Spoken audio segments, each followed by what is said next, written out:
Woohoo! Let me check to see if we are live. Maybe not yet. Are we live? We are live. We should be. Welcome one and all to our March. It is March. It's March. How did it get to be March already? We have a lot to talk about today. There's awards season for books and otherwise.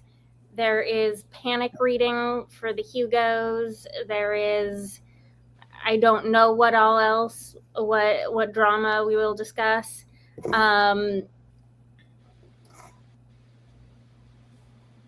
I am going to start us off with introductions and what are we crafting? I'm not crafting anything, but I'm Kelsey. My channel is The Fancy Hat Lady Reads. We are on my channel today. I read fantasy and science fiction almost exclusively. I wear silly hats. Rachel, how about you? I'm Rachel. My channel is Colonati. I mostly read science fiction, fantasy, nonfiction, throw in some manga in there as well, and sometimes romance. Oh, Mr. Rora. Let's talk about Project Hail Mary. Oh, Sorry, I'm already reading comments. And today I am very awkwardly trying to ply some yarn on a Turkish spindle while sitting down at a desk because this needs to get done. I might get it done during the live show, but if you see me contorting myself in weird positions, it's because I'm trying to not hit things with the little spinny. No, come here. So anyway, and this is what the yarn will eventually look like. This is the first half, and now I'm working on the second half. So that's me. Di and Leia, you've got the first cat of the stream. Yeah, I do. Hi, my name's Diana. I also read science fiction, although lately I've been reading a lot of nonfiction. And I am playing Yarn Chicken with this baby blanket. I think I am going to lose, but it's okay because I do have another skein, but I'm literally losing on the bind off. Oh no. Oh Yeah. No. That's the worst. It is the worst. Like, Is I'm the so pattern mad about such that you could like rip back one row and have a little bit extra, or is it not gonna work? I don't think it's gonna, like, this is how much I have. So, Leia, ma'am. So, like, I have this much that I can use for the bind off. So, like, I do think I am going to lose Yarn Chicken. Oh no. Do you have Leia! like? Leia, Do you have like Do you have like a opportunity to buy more of the same yarn, or is it one of those I do. even more? Like, I have another. Okay. It's You just don't literally- want to use it. I don't want to use it. That's it. Anyway, Leia is also in like peak criminal behavior this week, which, like, she's a very cute criminal, but she's also extremely criminal.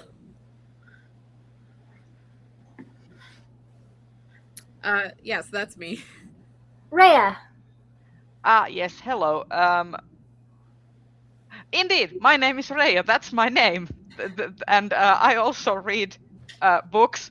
Specifically, usually more on the fantasy side, also science fiction, heavily on the comics. And right now I'm still working on this rug that I have been working on lately. It's coming there. It looks really big. Yeah, it's already started. It's not even halfway there. Like, it's like probably not even third of the way there. I'm trying to make it a big foyer rug. But I'm also, I know myself, and I know that once the what's the word, the early infatuation with this project ends, I might be looking at making this one of those small bathroom rugs instead.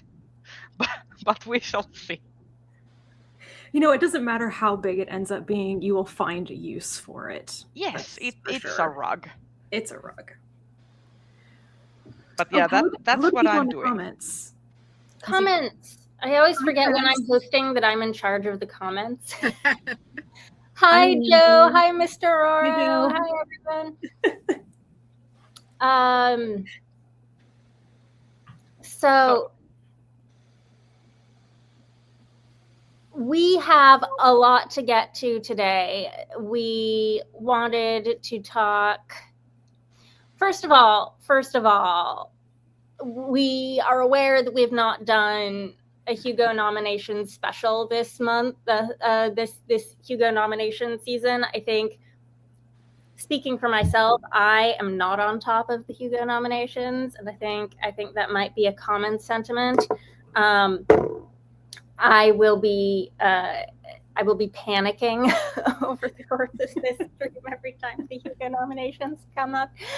But we also got the Nebula list announced, and we also wanted to maybe talk a bit about the Oscars. So if we wanted to do our awards section of the video, because we have a lot to talk about, let us start with the Oscars, which I did not watch. So I am going to loose this on the group and sit back. So here's the thing. I never watch the Oscars. That's the first thing that, I never give airtime for Oscars. I also think Oscars are kind of like, they're not the be-all, end-all of what is actually good in the movie world, but for the general population, they do they matter in terms of like setting the pulse of what is popular.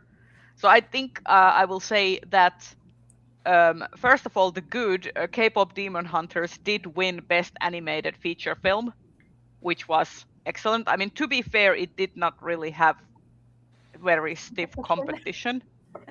I mean, we're looking at Zootopia. It's the Oscars. Yeah, so... we're looking at Zootopia 2 and Elio for like. It's the Oscars. They would have gone. Too, because I was going to, and then I did not. And I don't know if it was any good. Was Zootopia 2 any good? I don't think. Chat, was Zootopia 2 any good? My nephew liked it, but good. he's like 6. Wow. So I'll watch it eventually. You just need to highlight Ramsey's thing. Sinners got robbed. That's going to be the thing.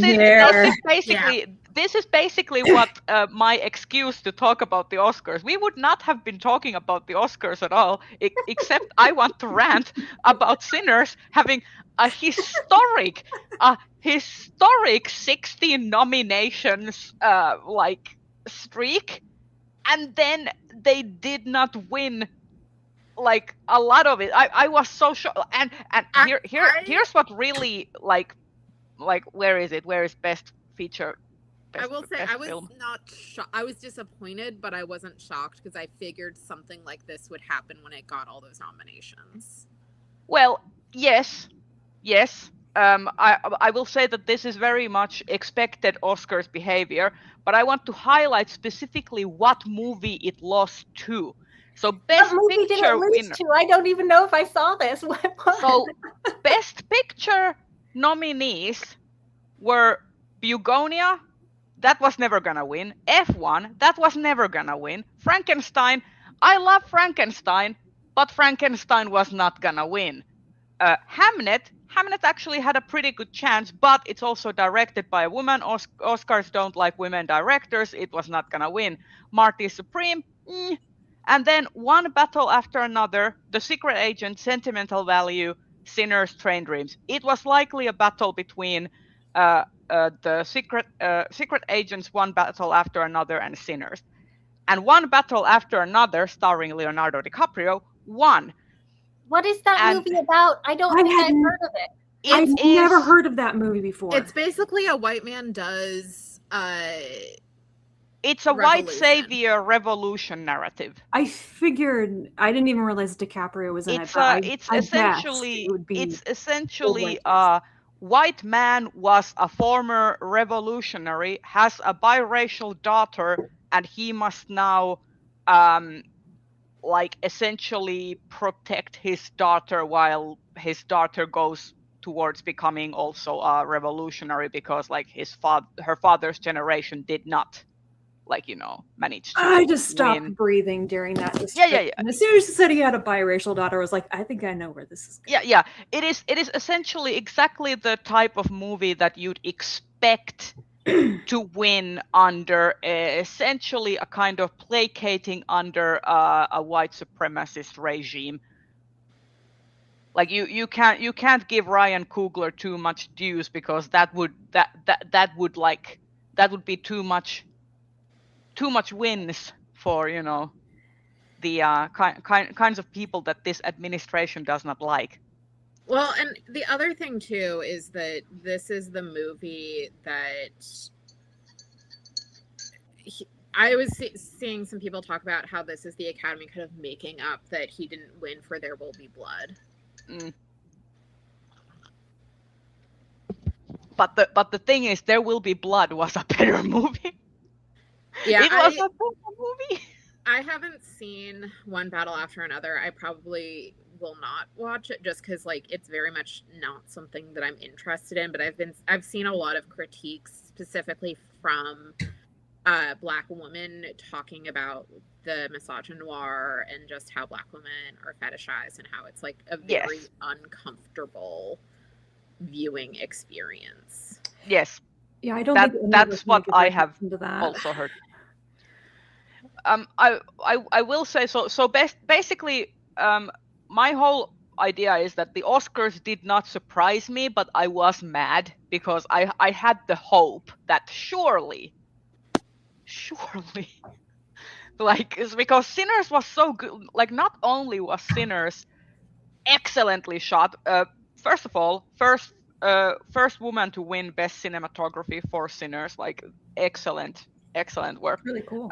Like, not only was Sinners very well shot, directed, like just researched everything, but it was a cultural moment. It like literal cultural moment. It was in the memes. It was like everyone was talking about it. Like, it was building bridges across communities. Like, so many different people saw it and resonated with it. It was a cultural moment, and to have it snubbed in the best picture category, kind of like, I was like, fuck off. Sorry Kelsey for the language, but seriously, I was so pissed. But at least Michael B. Jordan won best actor, deservedly. I would have been so pissed if he didn't. So, in what did it win? Did it just win cinematography? Or... No, so it won cinematography, best sound, original score, it won best actor, best original screenplay. Let's see what else. I think it's best cinematography.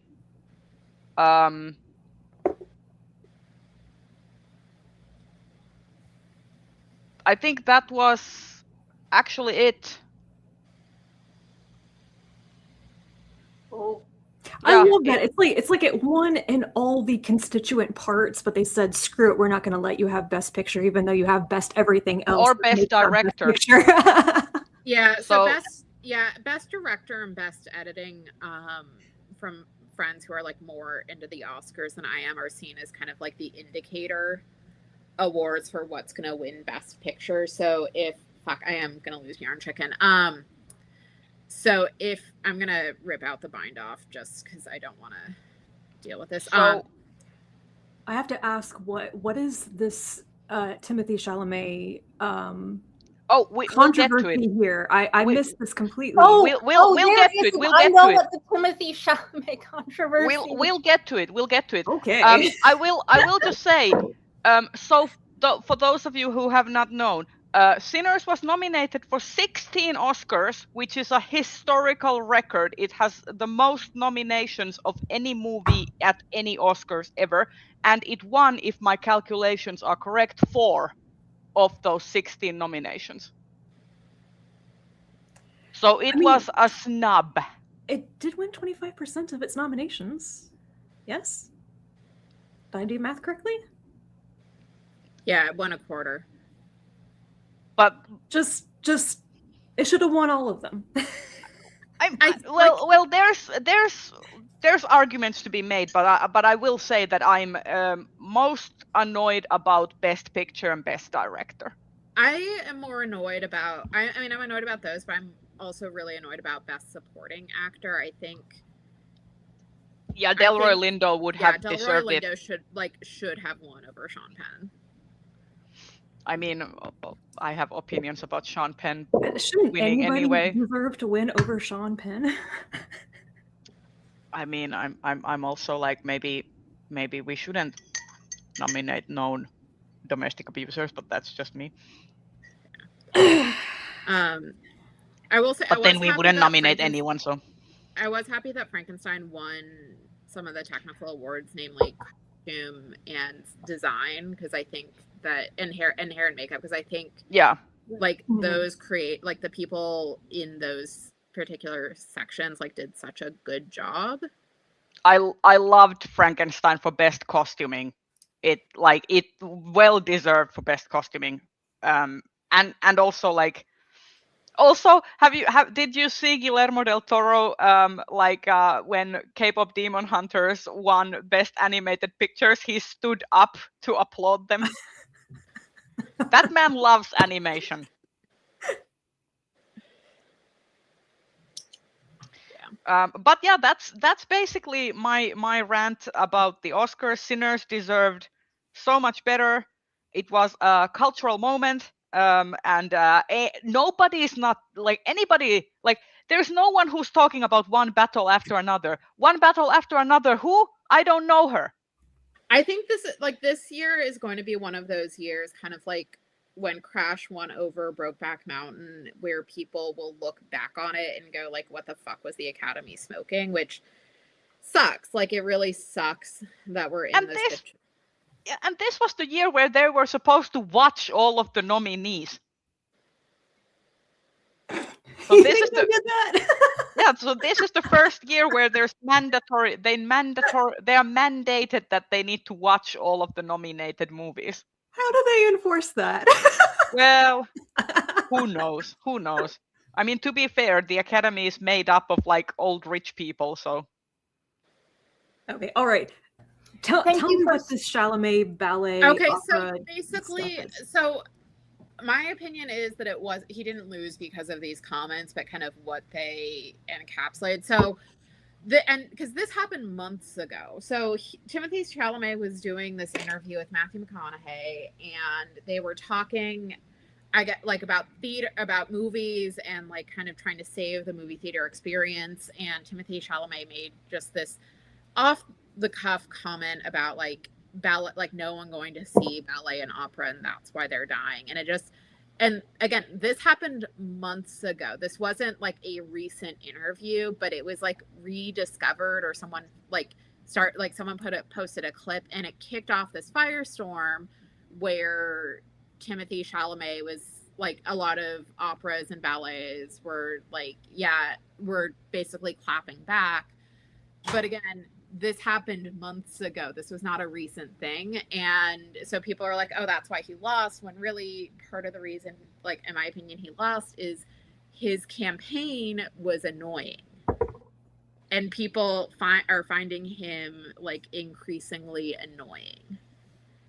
Like he's basically, I would say what happened with him is like what happened with Anne Hathaway when she was like very like noticeably campaigning for the Oscar for Les Mis, except Anne Hathaway is actually kind of a charming human being, and Timothée Chalamet is a fuckboy who may or may not have been responsible for an outbreak of chlamydia at NYU while he was there. What? Oh yeah, that's oh my god. Chalamet lore is like he's like. I have heard this rumor.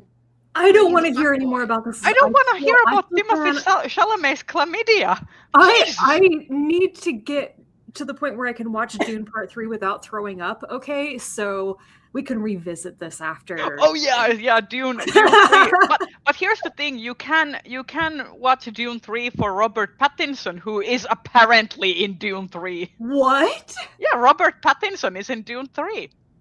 Yeah, apparently he was like, "Hey Zendaya, can I get a role on Dune 3?" And she's like, "Yeah, sure."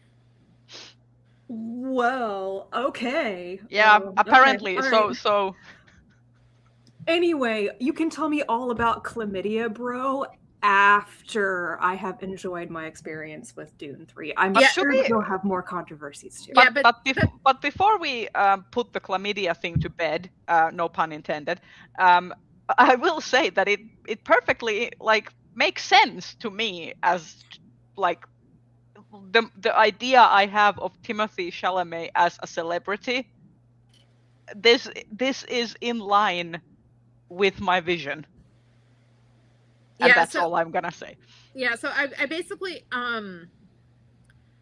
there's a YouTuber who I watch occasionally, Kayla Says, who was talking about how like this year there was no like real clear Oscar villain, and so people were kind of looking for one, and Timothée Chalamet was like annoying enough where it's like, yeah, you're the Oscar villain this year.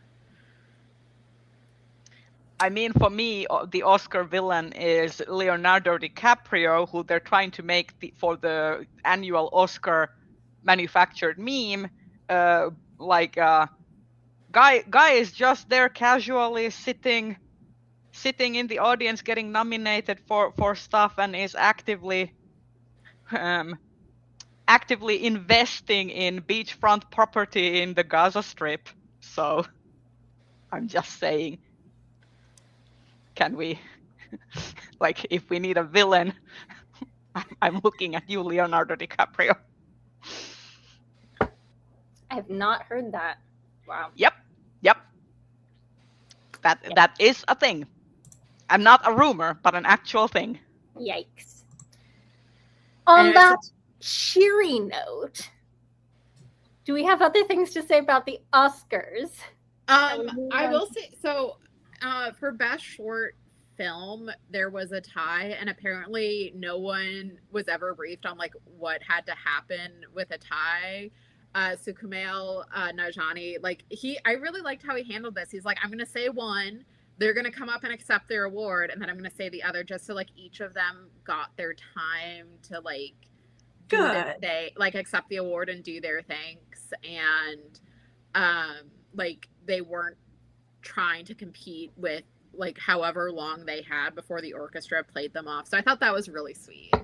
Yeah. I also love Ryan Coogler like rushing back and bringing Autumn, the woman who won for best cinematography, her son down to the front so he could see his mom accept the award. Aww. That's cute. Now that is what I care about in award shows. Like that was just so sweet. It was like, yeah. That is sweet. But yeah, that we can move on from the Oscars, I guess, to the Nebulas, which will tie in with the Hugos. I'll just take my Nebula Awards list. I haven't I've looked at the Nebula shortlist. So the Nebulas were coming out during the Oscar ceremony, which is a weird choice. It was a weird choice to announce the shortlist during the Oscars. So I was watching the Oscars and then in a group chat with people who are reacting to the Nebulas being announced. I have not looked deep in the Nebula shortlist at all the categories, but my reaction from just looking at novel and Andre Norton Award and stuff is this is odd. The Andre Norton Award is grim, man. It is so fucking grim. I will say, in terms of the best game writing category, that this will likely be the Hugo noms for best game, the best interactive media will be likely pretty much the same list. Not sure if Dispatch and Spire Surgeon C will make it, but I'm pretty sure Clair Obscur, Hollow Knight, Silksong, Hades 2, and Blueprints are likely going to also be on the Hugo list. I think there's also a chance that maybe some board games or TTRPGs are nominated, because Daggerheart from Critical Role came out last year, so I could see that potentially getting nominated. Since there's a wider nominating body for And also because like I think the category itself in the Hugos is more broad than in the Nebula, because the Nebula is specifically best game writing, and the concept that they have for a game is more narrow than in the interactive media or interactive game category that the and I know Hugos that's have. something Era was when they were working on the proposal for best gamer and active work, is they were thinking about that component. So Yeah.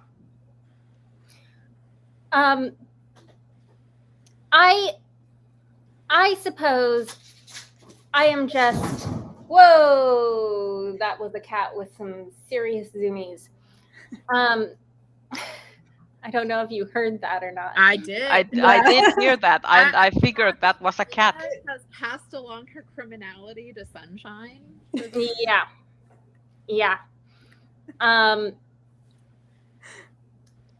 I'm just gonna read some of the Nebula nominations here because I have it up in a tab.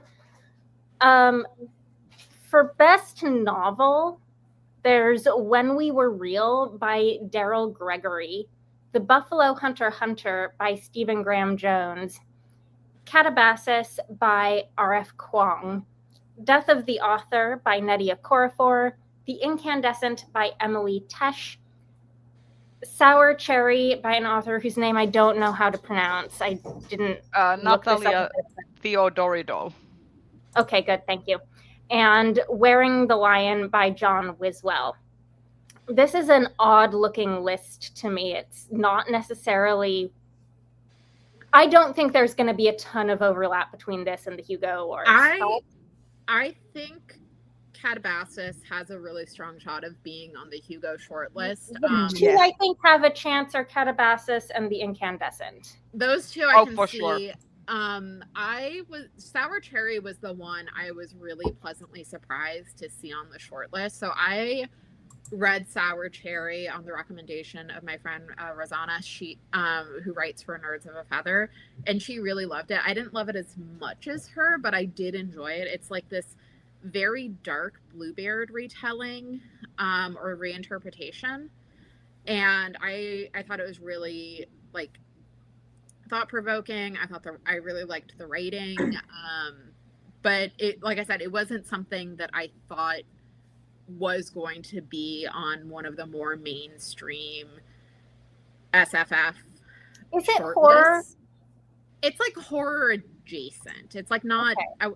I wouldn't say it's like horror in the sense like Stephen Graham Jones does horror. Like there's horrific acts, but it's not. Like I said, it's more of like a dark fairy tale type of thing. Ooh. Because it's a book I've like heard about. I knew it existed, but I hadn't actually heard anything very specific about it. Yeah, like I said, one of the things I was incredibly pleasantly surprised to see on the shortlist. I was also with the. I haven't read the book, but I was pleasantly surprised to see Buffalo Hunter Hunter on the list because I've heard really good things about it, and I don't think we normally get horror on the Nebula shortlist.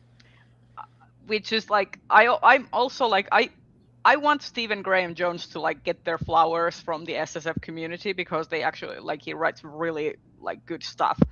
But at the same time, I know for a fact that while like it's great that it shows up on the Nebula, likely in the Hugo Awards, no, because like Hugo voters and the people who nominate for Hugos, I think are so set on the idea that it needs to be a science fiction novel that's in the best novel category or fantasy, that horror rarely makes the cut.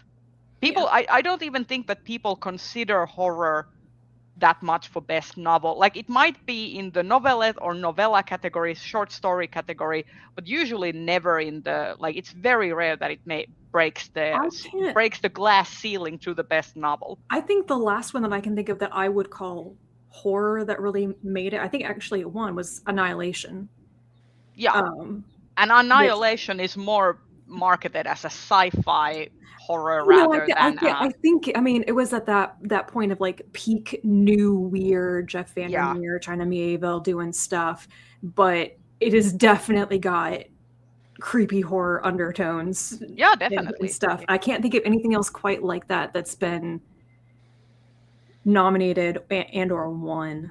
Yeah, so again, Yeah. those were my two pleasant surprises. I was not shocked to see the Incandescent. I didn't know if it would get on there, but given Emily Tesh has become kind of Hugo Nebula darling, I'm not shocked.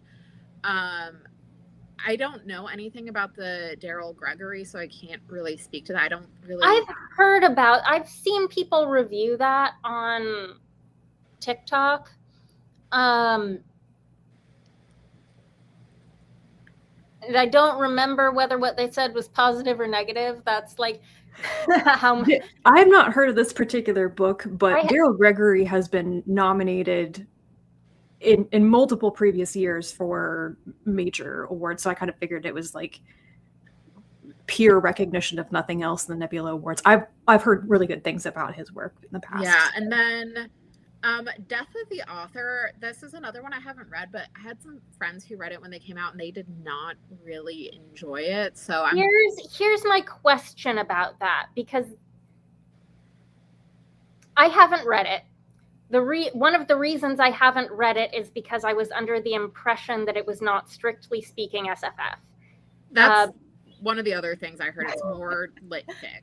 I was under the impression that the science fiction part of that book is the story within the story that is the novel the protagonist wrote, which in my mind would mean even if I loved the book, I wouldn't necessarily nominate it for an SFF award. Yeah. So this is one where I am actually very surprised to see it on this list. However, I've not read it. Maybe there is some twist in the book where it like turns the whole thing speculative by the end or something. I haven't read the book. All I know is the premise. Yeah. This is one that I have it. I pre-ordered it because I pre-ordered everything by Nadia Okorafor. I still haven't read it, but I also, when I was ordering it, was like, this seems like it's more lit fic. Especially because I think it's not published by her SFF publisher, is it? Like, it's not published by DAW, which is her publisher these days for all her. Is it published by FSG? I can't remember. I don't. But yeah. It was the first book in Illumicrate's sci-fi sub, but again, I don't know that I trust Illumicrate to tell me what genre a book is. That's yeah. And I think that boundary of like, is it lit fic? Is it literary sci-fi? Is it sci-fi with a literary wash on it? Like, it's all very fuzzy and up to people's opinions. Like, I've read things recently, like Salt Crop, for example. It might be similar to that, where like it probably is written in a way that's more like lit fic, but it's actually science fiction. Or the thing is, like, Piranesi and Jonathan Strange and Mr. Norrell also kind of like straddle that line between speculative, but they are technically literary fiction. I think it's. I would say because they have fantasy elements. People don't argue about that quite as much as sci-fi. I would say that those books are very obviously fantasy that are written in a literary way and published for that broader literary audience. Whereas, like, my impression of Death of the Author from what I have heard about what the book is about is that the science fiction part is the story within the story, and that the main story itself is not. Anyways, I was surprised to see this on the Nebula list, and it made me wonder if this book was maybe more speculative than I had assumed it was, given how it was published, and if maybe I should read it. I'm going to start with this other as my opinion, like interpretation of Nebula nominations versus the Hugo system. I have heard, number one, Nadia Okorafor, very well known within the community that, involved in SFWA and everything. And to be clear, an author I like quite a bit. Yeah, and me too. But when authors I like take a foray outside of the genre I read, I tend to say I'm not going to read this one, and that was how I had filed Death of the Author in my mind. I follow favorite authors into any genre, which is why I end up reading horror sometimes. But so basically, I think with the Nebulas being a little bit more like they're driven more by SFWA members, and I think in a way they might follow specific authors and their achievements a little bit more than a popular award does. Yeah. So I'm not surprised to see Death of the Author here, because initial buzz for it was like, this is, you know, her most personal book, her best book in years. Like, I feel like there was kind of something new and different and really good from her, and people were really excited about that. I would be shocked to see it on the Hugo list, though, because that would be more popular. Is it very sci-fi? Is it very genre? Or maybe how many people have read it? How many people have read it, right? And certainly Hugo nominators and voters, Worldcon goers, are quite familiar with Nnedi Okorafor, but would they follow her away from something very sci-fi like Binti into litfic? So and then the last book on the best novel shortlist is Wearing the Lion by John Wiswell, and this is one where get your tea. I am sure he is a very nice man, but I do not like his writing. I do not think he is a good writer, and I did not enjoy Someone You Can Wear a Nest In. I have not read Wearing the Lion, I will preface that, but my friends who had read both Someone You Can Build a Nest In and Wearing the Lion all thought Wearing the Lion was significantly worse. And it turns out, my friend Jenny Hamilton wrote this really fantastic column about how children are treated in Wearing the Lion and how they are essentially disposable for the plot.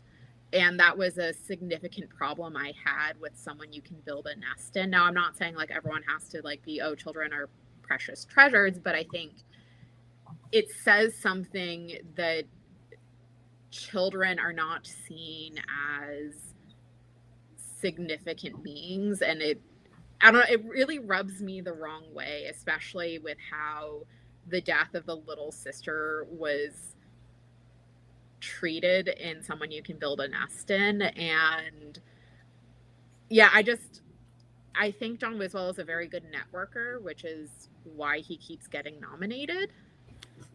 Sorry. What? They, sorry. I think they are a very good networker. I think they are someone who has a lot of friends who people know and like. And again, I am sure they are a very nice human being. Like, I'm not saying like they are a terrible human. I just think that they are not a good writer. And this feels like a big sour note. And I'm going to be deeply annoyed if this ends up on the Hugo ballot, because I will read it, because I am going to try and read all the Hugo novels. And I am preemptively annoyed. Do you think it will end up on the Hugo ballot? Because I have not seen anyone that I follow on any platform review this book positively. Again, Hugo Darling syndrome. I am not putting anything past a Hugo Darling getting on the ballot. So, like, I'm not sure if he is that much of a, like, sure they have gotten on the list a few times, but at the same time they have, like, their track record in the Hugos has not really been again proven. Like, I would say, like, and I'm saying this as someone who does enjoy Shauna Maguire. Think of Shauna Maguire, how often she, and I am saying this as someone who enjoys Shauna Maguire's writing. I'm not slamming Shauna Maguire. I think you see people who Hugo nominators are comfortable with, and that's not necessarily a bad thing, but it's something where it ends up being like, I bet you we are going to be seeing A.T. Kingfisher on the Hugo shortlist. We are going to be seeing on the Hugo shortlist. And again, it's not saying that they are bad writers. It's saying that the way the Hugo nominating base tends to skew is to what they're comfortable with, not necessarily like going out and trying new things. I feel like I have to comment on Ramsey's comment of shonen fatigue. I think this is really what it, like, I have nothing against Shauna Maguire as an author. She's not an author for me per se, because I have read enough of her work that for me it starts to become repetitive, because she is so prolific and she writes so much that she tends to recycle some of the things. Like you just start to like become very familiar with how an author writes because they become comfortable with writing a certain thing. Mhm. And I think you hit the nail on the head that it's like fatigue at like seeing her everywhere. It's the same with Brandon Sanderson, to be frank, except that I also think that like Or I'm also derogatorily not a Brando it is Sando 100% fan. derogatory with me with Sanderson. No, or like T. Kingfisher. Like I enjoy the T. Kingfisher that I read. I like her prose. I like what the stories that she writes, but it gets annoying when it feels like she's always automatically included on the Hugo ballot. So like with the Sworn Soldier novellas, it was Moves the Dead. The second one, I can't remember What Feast at Night. What Feast at Night. Like it was a perfectly serviceable novella. Like I didn't hate it. I didn't like it as much as What Moves the Dead, but it was frustrating that was on the novella shortlist, probably at the expense of something that I thought was better written. And again, not that she is a bad writer, not that I don't enjoy her work, but it's like, does she need to be on the ballot for this category? Probably not. And also I think, and this is where we come back to the whole like popular award question versus a more curated award like for example Ignite. Or Le Guin. Le Guin is another. Or Le Guin. Because like I'm always a little bit more excited or impressed by the more curated, like, and not to rag on the Hugos. I am a Hugo nominator. I vote in the Hugos. I nominate in the Hugos. I like the Hugos. Don't get me wrong. But at the same time, this goes to the fact of like how everyone views like what is award worthy. Like everyone has a different threshold of what is award worthy. Because and for which type of awards. There's a really big difference between nominating for, like you're on a panel nominating for a curated award, or you're one of 3,000 Hugo voters just going through the stuff you read last year. I mean, like, I like this enough to nominate it. Because like for example, for me, if I have not read a book or a story in a given category that I feel like personally pushes the envelope of what that genre is like, of what that category and that genre is about, I'm not nominating in that category. For example, I'm not nominating in Best Novel category this year because I have not read enough 2025 releases to really judge that category. But I will be nominating in Best Interactive Game. I will be nominating in Best Graphic Novel. Likely in Best Novella, and like dramatic presentation, etc., because those are the categories where I'm like I can make an informed choice. But I know that not everyone will do that, and that's fine. But it's just also like, I mean, I just nominate anything I read that I feel is good enough. Like even if I only read one novel, I always read more than one novel. Say I had only read one novel published in the year, but I freaking loved that novel, I would nominate it. I did not. I skip a lot of categories entirely because I was just, like I don't read a lot of short stories, so I don't nominate in short story. I don't read a lot of novelettes. I don't nominate novelettes. I will say, the book that everyone should panic read before Hugo nominations close, Notes from a Regicide by Isaac Fellman. Everyone Thank you for reminding me. It's under my bed and I need to fish it out. I will say the one thing. I think you would like this. Read Notes from a Regicide. It is on my TBR. It is on my TBR, but unfortunately my library system hasn't gotten it, and like so I need to. I bought it specifically so I could panic read it for the Hugos, and then I almost forgot. I will say novella, but it's not. It's a full-length novel. Darn it. I will talk about this more when we get to what we've been reading. But the one thing that I'm trying to panic finish, and I might nominate in Best Novel, the one 2025 release, is Tasha Suri's The Isle in the Silver Sea? Because this, I think, pushes the envelope of what the genre can do, and I think Kelsey would like it because it's all about fairy tales. Ooh. I've seen such mixed reactions to that one, and like, it sounds like something I would like, but I don't know. I will try Tasha Suri again sometime. I read her debut novel. I loved the Empire of Sand and that duology. And I didn't like. I thought it was okay, but not like something that would make me want to pick up the author's other books. But then I've heard everything else of hers is better. I've got a cat. Hold on. Hi, little criminal. This is my little criminal. Ramsey asks which Like the good sticker writer says, gets. All cats do crime. Ramsey asks which good writer gets overshadowed over stars. I think it's specifically in the awards categories. Yeah, I'm trying to think because there were some books last year that I got frustrated that I would have to look at the long list because I got so mad at the Hugo shortlist for best novel last year. I had a really bad time with that.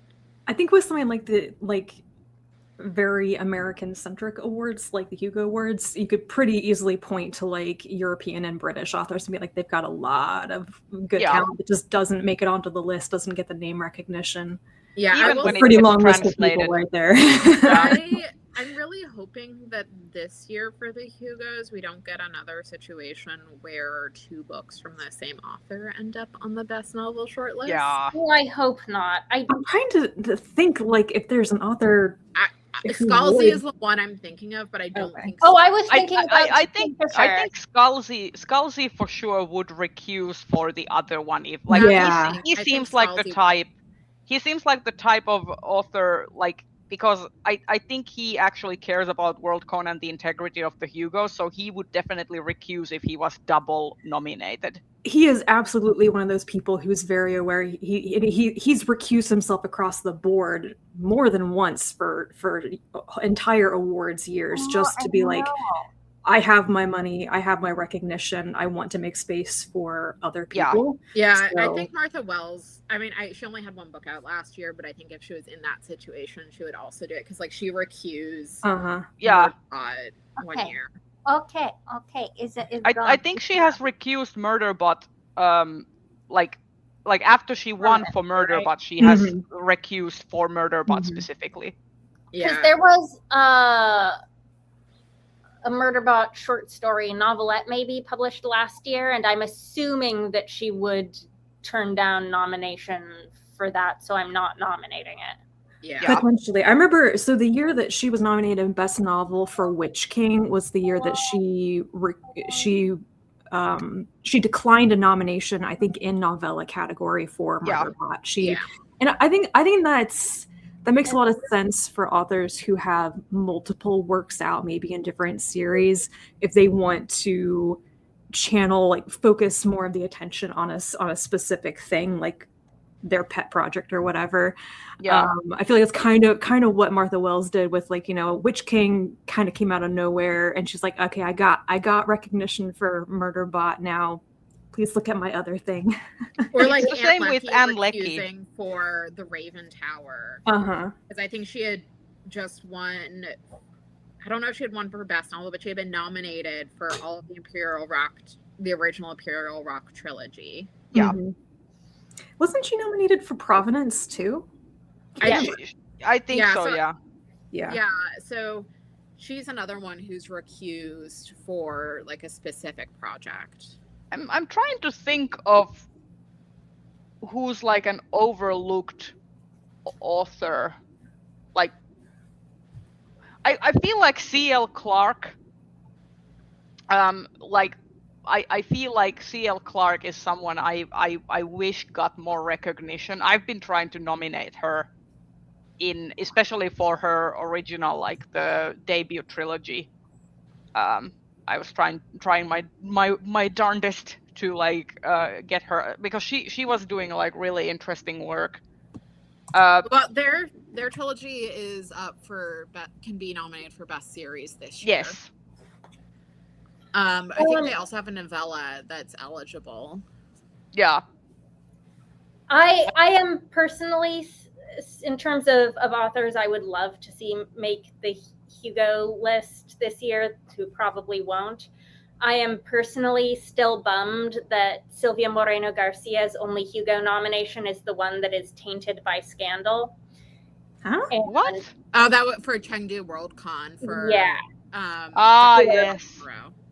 For So not a scandal for Silvia Moreno Garcia, No, but a for the scandal for Hugo Chengdu specifically. I I thought thought we all remembered this. Sorry, I I thought should that she was nominated for Gods of Jade and Shadow before Chengdu. No, I would have remembered if Gods of Jade Gods and Shadow. of Jade and Shadow was longlisted, Oh, not shortlisted. I would And love I think to see her get an honest Best Novel Hugo nomination. I'm nominating The Bewitching.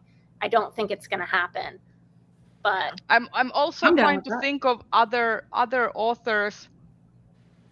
I mean, here's the thing. Even some of the big names, and I'm not talking about Brando Sando. Please don't nominate Brando Sando. Like, obviously, I'm not gonna influence it. But think about it. Like Robin Hobb, for example. Realm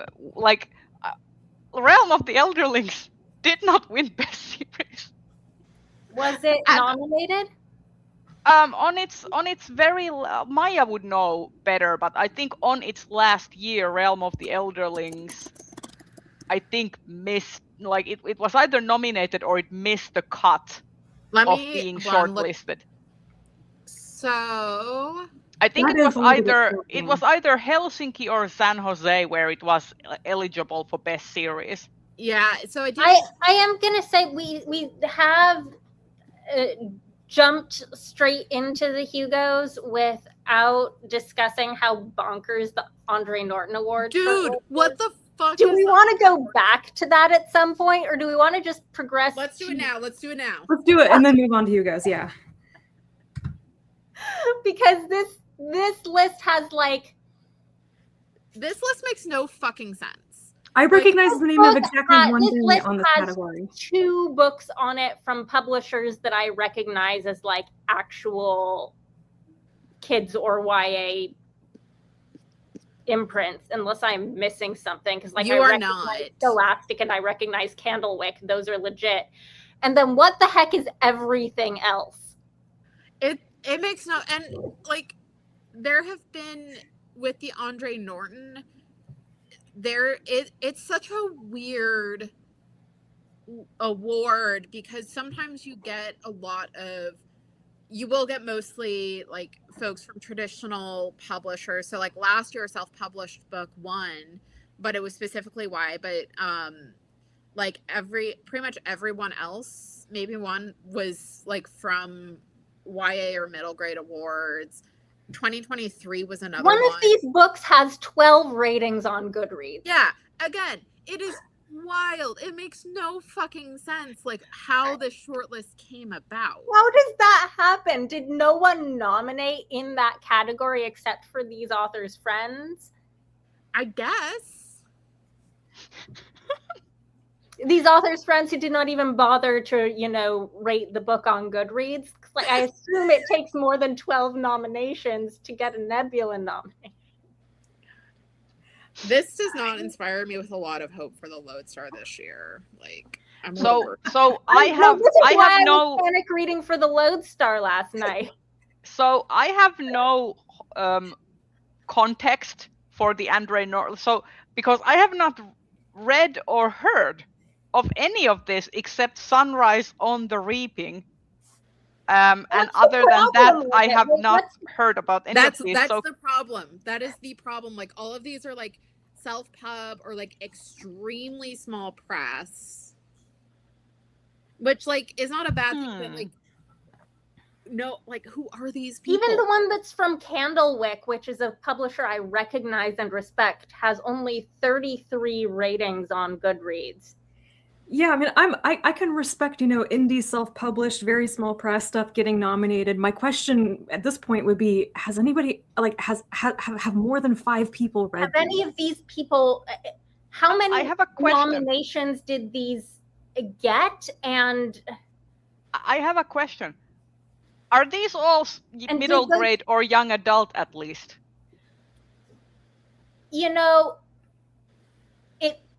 That is a really good question, Raya.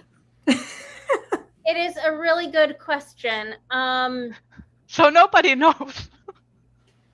I mean, Sunrise on the Reaping is. Sunrise on the Reaping is, and I assume the one from Candlewick is. It has kids on the cover. I can't even That's find a not couple an of endorsement for. Like, having kids on the cover is the bare minimum for a middle grade or There young are adult. definitely adult novels with main characters who are children, and I would never call those middle grade I mean, or YA. like, so. like when you get this like famously has whimsical kids on the pastel, like cover. I'm like both I've been looking these up on Goodreads as we go. Both Wishing Well, and Into the Wild Magic have very middle grade coded covers. I'm assuming those are kids' books. Didn't the new Jessica Townsend book come out as well? Like did it come out this year or last Oh, year? wow. I haven't read it yet, but I am nominating Nevermore in Best Series. You can't stop me. What was Hey, it? I'm Silver nominating Little Thieves for Best Series. Like, Because I want to read that. Someday we will get a YA series nominated, or middle grade, whatever. We will get a YA or middle grade series nominated in Best Series someday. I choose to believe it. all right, we're done. I just need to. Okay, I want to say something controversial. This is not to do with the awards anymore. If we want to move on to reading at some point, but I want to comment on Ramsey's comment about TikTok is crazy for the Farseer trilogy, and this may be a controversial comment. Yes, they are, and they would cast Jacob Elordi as Fitz. We don't need Handsome Lurch. That's all I'm gonna say. I stole that from a friend, but yes, Handsome Lurch. I also want to say that yes, I have heard of this. Yes. Boy, I had not heard of this. Can someone get me up to speed? I saw Basically, comments there was a Called Shy Girl. Yeah. Yeah, And- it was. Oh, go ahead. It was self-published. I believe it is like a feminine rage horror novel. I had heard of this book before it was picked up for traditional publication, and nothing I had seen about it involved any of the accusations of AI that I've now heard did exist by reviewers who just thought the writing seemed AI-ish. I hadn't seen those reviews, but I had, I don't think it is not fair to expect readers and reviewers to be able to tell when a book is written by AI as opposed to when it's just bad writing. Yeah, and then, so yeah, it was picked up for traditional publishing, and then it's looking like Hachette, who is the one who picked it up, did no editing, no editorial letter, and it also kind of gets to my problem with a lot of how TradPub is approaching these picking up of indie or self-pubbed books with the expectation of they don't have to do anything and they can just put out a traditional published version and it will make them all the money. Which I think goes directly against the whole point of being traditionally published. If you don't get access to the process that refines your book, access to the editors and stuff, why? What is even the point? Although I will say, there is an argument to the contrary. I remember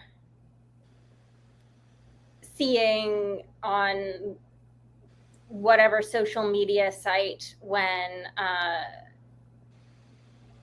I forget which one of Kingfisher's books that was originally like small press or indie published got picked up by a big publisher, and she got mad at like having received what seemed like a serious editorial edit on the book when she thought she was only getting copy edits. And that is fair because that was a book that, you know, was a previously published book. Now, I recall that one, and it boiled down to there was an actual mismatch between the person who was assigned to edit it and was editing it in a way that they were not supposed to. But like, I would say it's fair to assume if you pick up a popular, previously indie published T. Kingfisher novel for publication, that you're not going to be doing like serious reworks of that, because that is a book that has been published, that has a fan base, and you can be pretty confident that the author is But surely, like, am I just completely clueless about how editing works? But surely you would not, like, publish the edited version without the consent of the author. Yeah, so here is the thing. This author is now alleging that, yes, there was AI used in the book, but it wasn't her that did it. Back when it was self-published, it was her editor who did it without telling her. Track changes It's a question of how much you let an editor edit your book without question. Which means you don't understand the point, the role of editing. It's like an editor doesn't write your thing for you. I don't know if we believe her or not. I do not. I think it's a very convenient way to shift blame. I think the darn thing and trying to cover their ass. And nobody wants to admit that because it's a bad look. Yeah, I will say that I'm very happy that the publishing industry is fighting back about the egregious AI bullshit. Though, like, I don't want it to be seen like I'm excusing the author, but it is telling that this is happening with a Black author when there is a popular romantasy book that, for like, right as it got its trad pub announcement, there, like, a lot of authors were kind of like subtweeting on threads that it had been written using AI, and like nothing came of that, but it is telling. I have no idea what book you're talking about. What book are you Direbound. What? Never heard of this. Maybe it's a good thing I have not. Yeah, it is one of those romantasy books that gets indie published, and then TradPub will snap it up and then just turn it around with a million special editions with no editing. Yeah. But for me, it's telling that this became such an outrage when there have been rumors that popular romantasy books have been written using AI that get picked up for TradPub. So again, who is getting these allegations? What is happening? Like, but here's the thing, and this has always been the case, is that like black authors and people of color essentially are always scrutinized to an extent that white authors almost never are. Yeah. Like, you need to be very you as a white author, there needs to be like pretty legitimate proof before you get taken to the task. Whereas I've noticed that for these kinds of like online campaigns against like black authors or like other non-white authors, like, you don't need much because people are already primed to scrutinize marginalized authors more than their white counterparts. And that's just like, you may want to be like, no, it isn't like that. It fucking is. We've seen it time and time again. It's the same also with like content creation. Yeah. That makes me feel just deeply uncomfortable about all of this is that, like, I know for a fact that I have just about zero ability to identify AI writing, right? Yep. Like, I have no confidence that if I got the Uki AI feeling and I started making accusations, if that would be anywhere near right. And I think there are a lot of people who think they know that they can identify AI writing as opposed to just like bad writing. Yeah. And I mean, I would say it's worth calling out both. If it's shitty writing, call it out. If it seems like AI writing, call it out. But I think there's too also short for this. We won't always. I think it's like worth it to kind of like question, especially like when making, like it's very different, for example, for talking about this in like friend groups and not online. But if you are a person who has any type of like large following online and you start throwing these essentially accusations without base to your follower base, that like criticism very fast might become an online harassment campaign that we see time and time again, usually disproportionately targeted towards marginalized authors. Yes, and I think it should never get to that point. I think that's the role of the vast number of different types of editors and stuff involved in the publication process, whether you're being trad published or whether you're an indie, doing indie stuff or self-publishing. I think publishers need to be prepared to vet the books they pick up. Yes, and the fact that they're not is incredibly weird. They're doing right now, because I feel like we as readers and reviewers need to be able to trust a Big Five TradPub imprint that we can review, read, discuss anything they publish in good faith on the assumption that it's not AI. I do not want to be in a position as a reader, as someone who talks about books on the internet, even in a very limited capacity, of being like the person who has to try to suss out if a book is AI or not, because I don't think I can do that.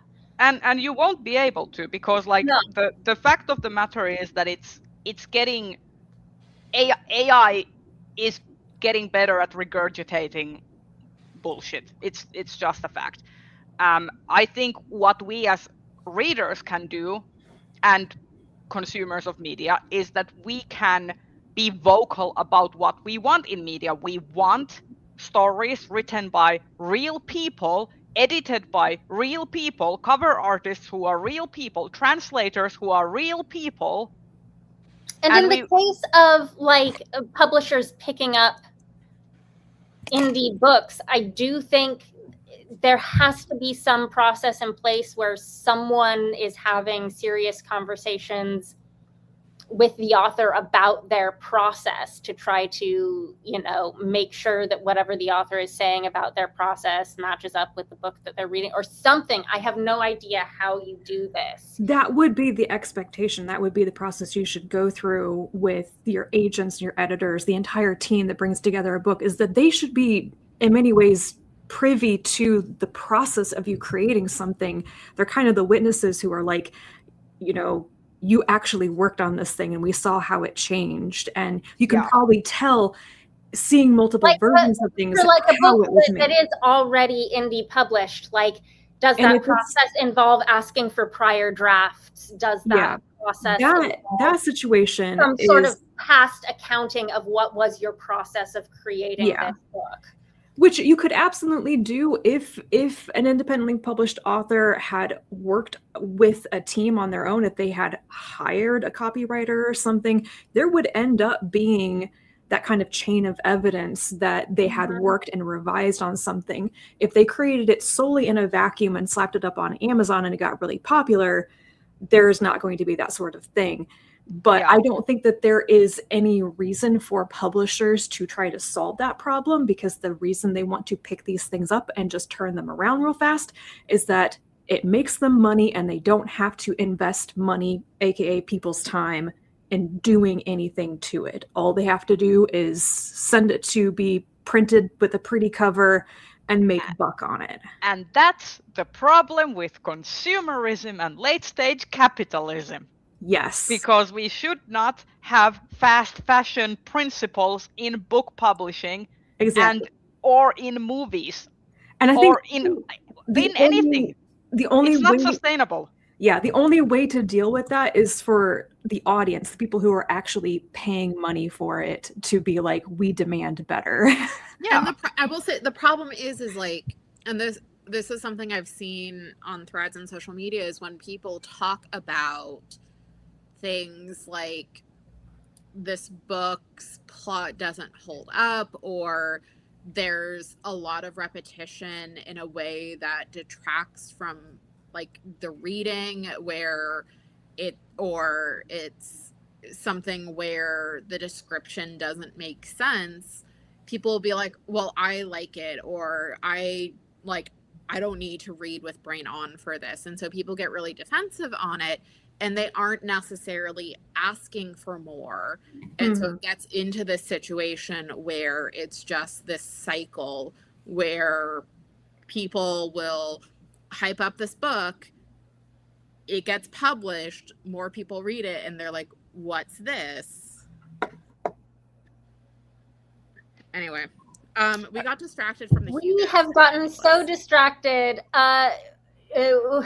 One thing before we move away from the AI conversation, I do want to touch on the drama that was NVIDIA was it DSL L5 or DLSS5 AI slop filter that they rolled out, that they're going to roll out now with the release of, like, for example, Resident Evil Requiem. This is the game. Yes. Okay. It's essentially the enhanced texturing filter. So the original filter that was not the version 5 was basically about essentially doing live texture upgrades or like texture enhancements. And now this new one is basically an AI slop filter, which will change. It will run an AI filter on top of the game and specifically like character models and such, and completely change them. Say the words AI slop filters. Like, these are my least favorite words. Someone like showed they were using the EAFC, so the soccer video game. Yep. And like how the original looked and how like the slop filter, and it's like it looks so bad. It looks so bad. We already know how bad this is. You know, YouTube forced this sort of filter thing on everybody's shorts not that long ago, and everyone noticed and went, WTF, you just completely changed my face and everyone looks the same. People are noticing on Instagram. It's like, nobody can post a video without having their face filtered to hell. Like, we know it sucks. Looks the same. And like my favorite thing is that all of the gaming bros are basically just like, nobody wants this. And I'm like, to be fair, it was because of a large portion of you guys that we kind of got into this mess. Because everyone and their mom was doing these shitty AI slop things, and even not, like, I swear to God, even now, sometimes when I'm in a conversation and I talk like something pops into my head, a visual, and I'm describing it to people, and then they tell me, oh, this gives me an idea for an AI generated image, and I'm like, why? Why can't you just use your imagination and draw it? Draw yourself? Or pay someone to draw it. I know, like the here's the thing. The moment I do not say this lightly, currently the true unsung heroes of the anti-AI front keeping artists alive are the well-paid furry community. Oh, I feel like they've always been like, yes, they are like the internet. Here's the thing. Whatever you want to say about furries, they will give money and commission specifically with the intent of getting exactly what they want, and they will pay good money for like commissioned art. And the moment we start to see furries moving towards the AI sloppification, that is when we know the world is truly gone to hell. That will be the final frontier of like, okay, we're done as a species now. We've lost the furries. If you manage to infect the furries with that, yeah, all hope is lost. Yeah, exactly. Oh my God, speaking of furries, we finally got a furry on the pit. Don't spoil season 2 for me. It literally is like a one-off patient. Okay.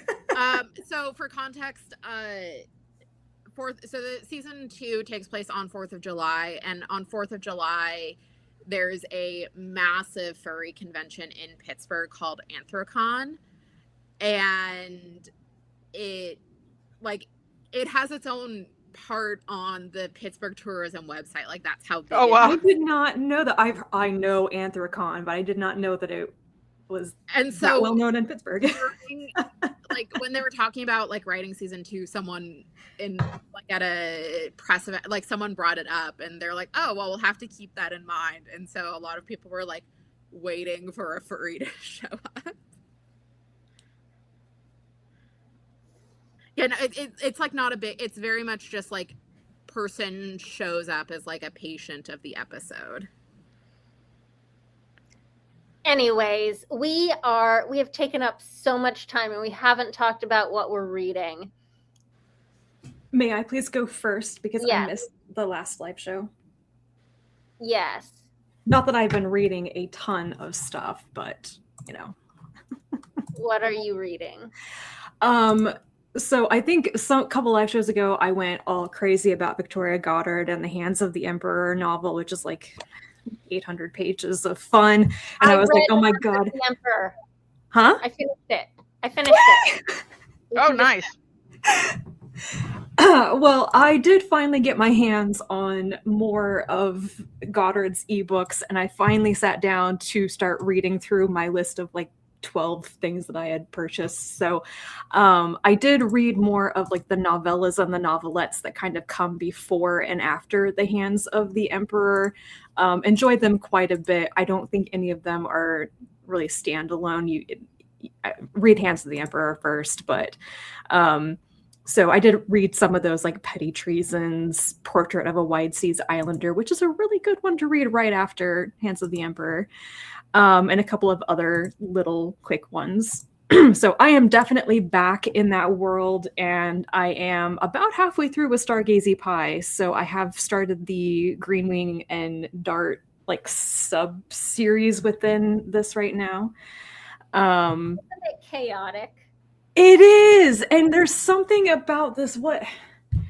One of Alexandra Rowland's novellas or books that I read, the queer fantasy romance one with, oh my gosh, it reminds me a lot of that. And I can't. Was it a Taste of Iron? Taste of Gold and Iron? No. The one with the pirates. No. They've written so much queer fantasy. Oh, I gotta look it up. Yield Under Great Persuasion. Oh, the one I haven't read. Yeah, Okay. There are parts of it that remind me of that, but then I remembered that Stargazy Pie is not a queer romance. On the other hand, if anybody knows if Gemmis and Mr. Dart become more than just friends across societal boundaries, let me know. No, but the series is not finished yet. Oh, I don't think it's going in that direction, but No. Anyway, I'm having good fun with it though, and God, that pie sounds horrible.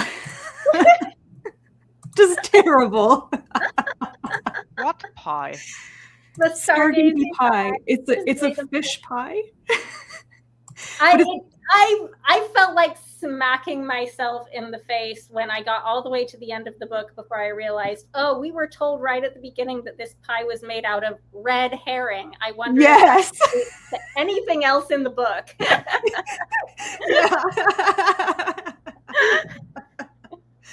So yeah, it is chaotic.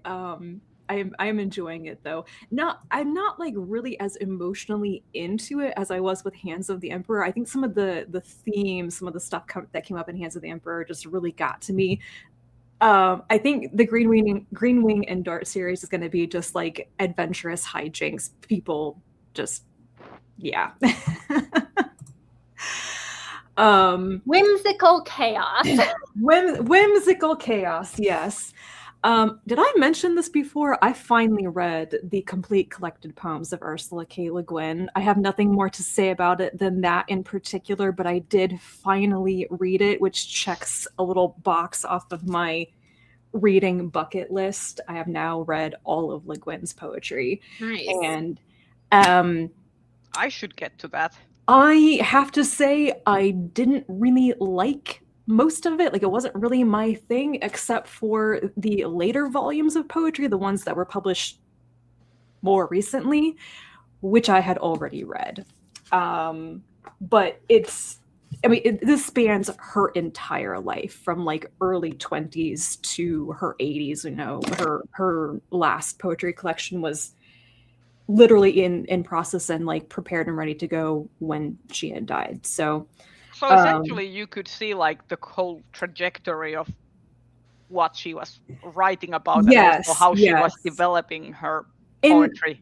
Part of why I've been interested in her poetry and actually reading the entirety of it, including the really early stuff, is that Le Guin has often been described as a writer who was always a poet first. And if you've read her work and you've studied the language, the lyricism and stuff in it, I think it's very clear that there is a strong poetical influence in her writing. And it's one of the things that I just really, really think is a strength of hers. So that being said, I am extremely picky about poetry. There's just so much that I do not like, that I don't jive with it. I think that's a pretty common reaction to poetry. It can take a while to dial in and find what you actually like. But I do think that her like last 2 or 3 poetry collections, the very end of this big, what is this, the Library of America edition, those collections actually reminded me quite a bit of Mary Oliver's work, which I have also really, really enjoyed. But like Mary Oliver mixed with a bit more genre influences sometimes, but a lot of that nature inspiration too. So it was an interesting experience. I'm really glad that I finally got around to it, and I'm glad that this edition exists. This is one of the Library of America series coming out. I think eventually all of her stuff will be in this, and as far as I know, this is the only complete collection of all of her poetry, and the majority of it has been out of print for a very, very long time. So this is a good way to get hold of all of it. I finally read another book by Ray Naylor. This is his latest novel, Where the Axe is Buried. I did not understand this. I kind of need somebody who's smarter and knows a lot more about the vague differences between different authoritarian states to like explain to me the nuances here. And I'm not saying it's bad. I'm going to continue reading more stuff by Naylor. I think it's really interesting that he has a career background in Russia and like the Soviet states, like that whole area of the world. He definitely is drawing on his knowledge of those places, the politics, the geopolitics, the language, the culture, and everything, and using that. And I find that really interesting. But I think the problem I had with this novel is that it is too vague. It's really trying to deal with very abstract, difficult to grasp political concepts from the viewpoint of a lot of people who don't know what the hell is going on either. But it's not rooted, like really, really grounded in something solid you can identify. Like it spans apparently multiple countries, but it's like, just name a real country so that I can grasp where we are on the planet. if this particular city, state, or whatever is an outgrowth of Turkey, please tell me that so that it will ground me in what I already know about the history of this part of the world or something. So it just felt very nebulous in its setting, and I just didn't have a way to like latch onto the concepts. Probably would get more out of it with rereading after reading a lot of other people's explanatory notes, I think. So it was interesting. It was actually a pretty quick read, but I just felt like I never quite knew enough to get it. So read the latest volume of A Bride's Story by Kaoru Mori. Oh! Even though it's very focused on the Englishmen, I liked it. I honestly, I do think, like, they're not my favorite couple, but I like them mostly because of her and not because of Mr. Smith. Mr. Smith he's a kind, inoffensive person who he's just the tourist. He's nice, but like, what is the point, really? I also think Mr. Smith is okay. So for those of you who have not read Bride's Story, it is set in the late 19th century, kind of turn of the century period in like east, like it's essentially follows the like areas in the Silk Road, is essentially like follows the Russian Tsarist expansion to places like Kazakhstan, Uzbekistan, like these kinds of areas in the like Central Asia.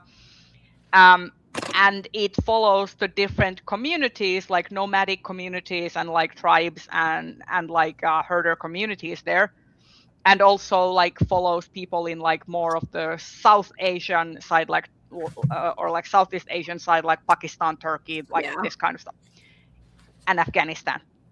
And I will say, Mr. Smith is an English man from an English minor nobility kind of background. His mother, Pell. Yeah, and this is at a time of massive British imperialism, brutal British imperialism. We're looking at the era when the Opium Wars were happening in like China, and I feel like Mr. Smith's character sometimes aggravates me, because even though like Kaoru Mori is a great artist and a great author, but I do feel that Mr. Smith is not coming to grips with the colonial, with the impact of the colonial project of British Empire enough. It is not addressed enough, and that is my criticism of the series, even though I really like the series. But that is my criticism, is that this is an English man documenting the lives of these indigenous peoples in this area, which is like grappling with essentially encroaching imperialism by the Russian Empire. And this is a man who is a citizen of the British Empire, who was doing exactly the same thing in East Asia. I digress. But that is my criticism of the series. Yeah. He does not have a strong opinion or a strong spine. His greatest achievement in life is simply that he went there and he took pictures. Yeah. And he interviewed people and he didn't get shot, they were people. And he didn't kill anybody. That's as good as you can say. Anyway, I really love the series. Really quickly, so that I know we're getting near the end of time. I did read Cat Sebastian's not latest, but second latest book, After Hours at Dooryard Books. This is another one of her semi-historical kind of turn of the century, but actually I think it's set in the 60s or 70s, like queer romances. Of course, it takes place in a bookstore in New York City, and it's sweet, and it might actually get me to read something by Walt Whitman, because believe it or not, Walt Whitman's poetry and life and the fact that he was definitely gay and wrote poetry about it is a huge theme in this particular book. Y'all should read it. It was really, really good. Which book was that? After Hours at Dooryard Books. I read Automatica Noodle by Annalee Newitz. Quite enjoyed this, and if I tend to be kind of bouncing back and forth on my opinion of Newitz's work. I really liked this, and if it ends up being a novella series, I would not say no to that. It was just a good, fun read, and the way that the world building is set up in it, you could do so much with it. I would really like to see more stories from it.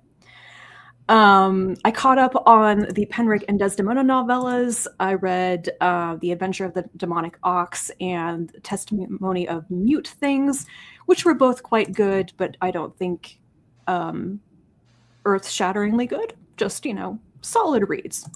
Solid bouged good. Solid bouged good.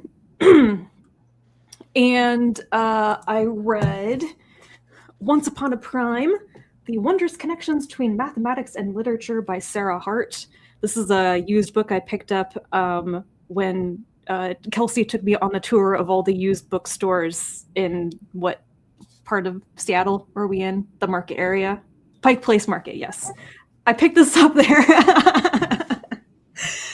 Impulse purchase. So this is a nonfiction book by an actual mathematician talking about mathematical themes of many different varieties across literature, which is very interesting. I think it kind of lost steam near the end, but there are some really interesting nuggets in here.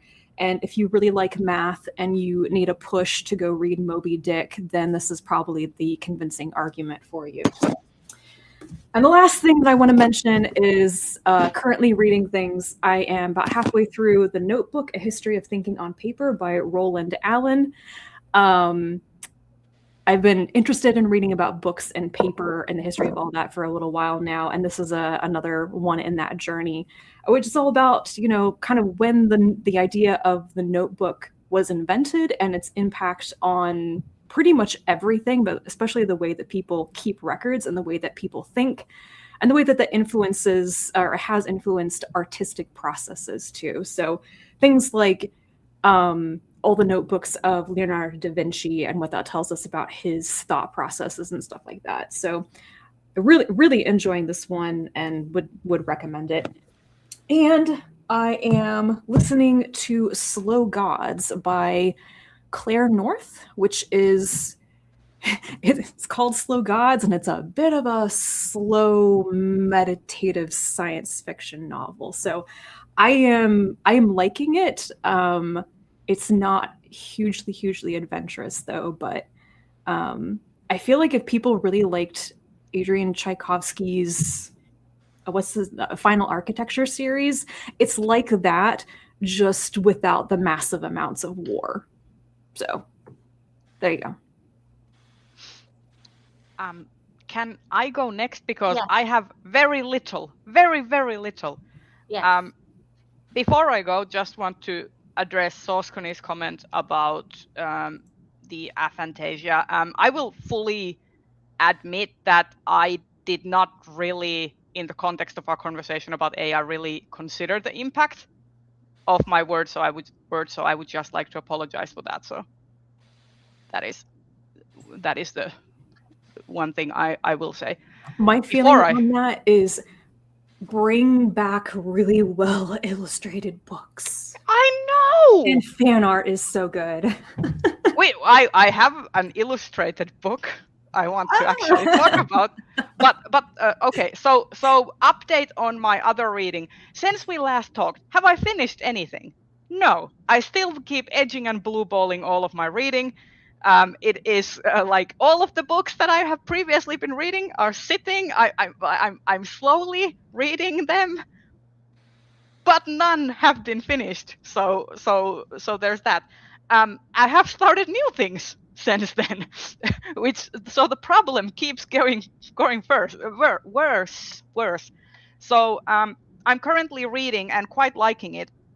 I'm roughly halfway through, and I think this book is like has the potential, if it does not shit the bed by the end, has the potential to be a new favorite. So The Isle in the Silver Sea by Tasha Suri essentially talks about colonialism and cultural assimilation and forced assimilation in the context of fairy tales. So the idea is that the Isle in question is the British Isle, and it is this fantastical version of the British Isle that is sustained through old myths, old stories, and like this brings it's like magic. And there is this like essentially this group, there's like this order of archivists whose job it is to kind of make sure what is the canon lore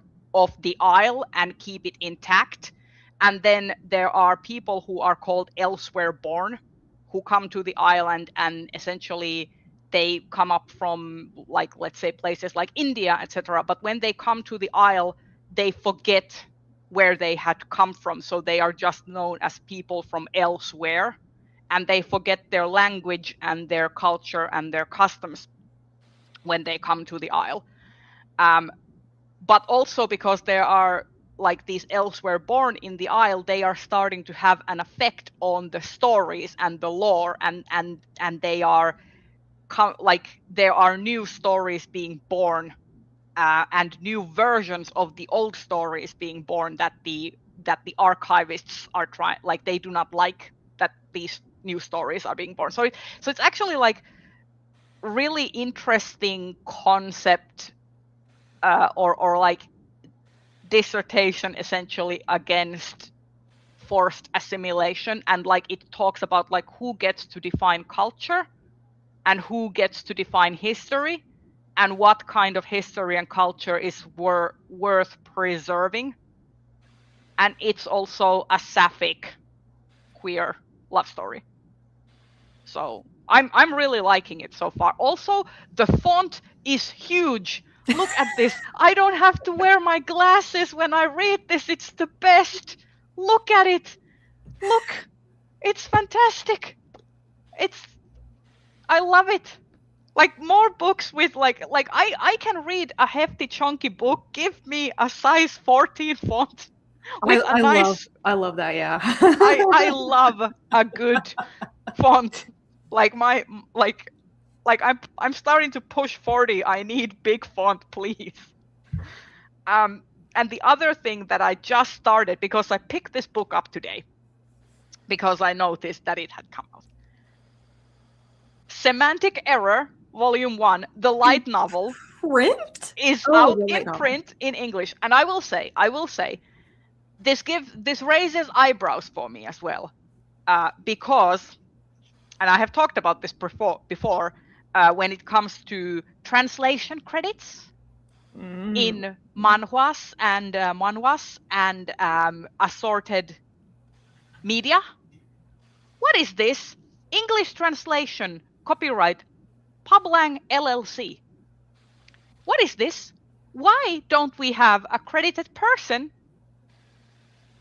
who has translated this? This does not bring me confidence. Have you pushed this translation through an LLM? Please don't tell me that you have. But it raises the question, if you cannot name the person who translated the book, it begs the question of how did you translate it?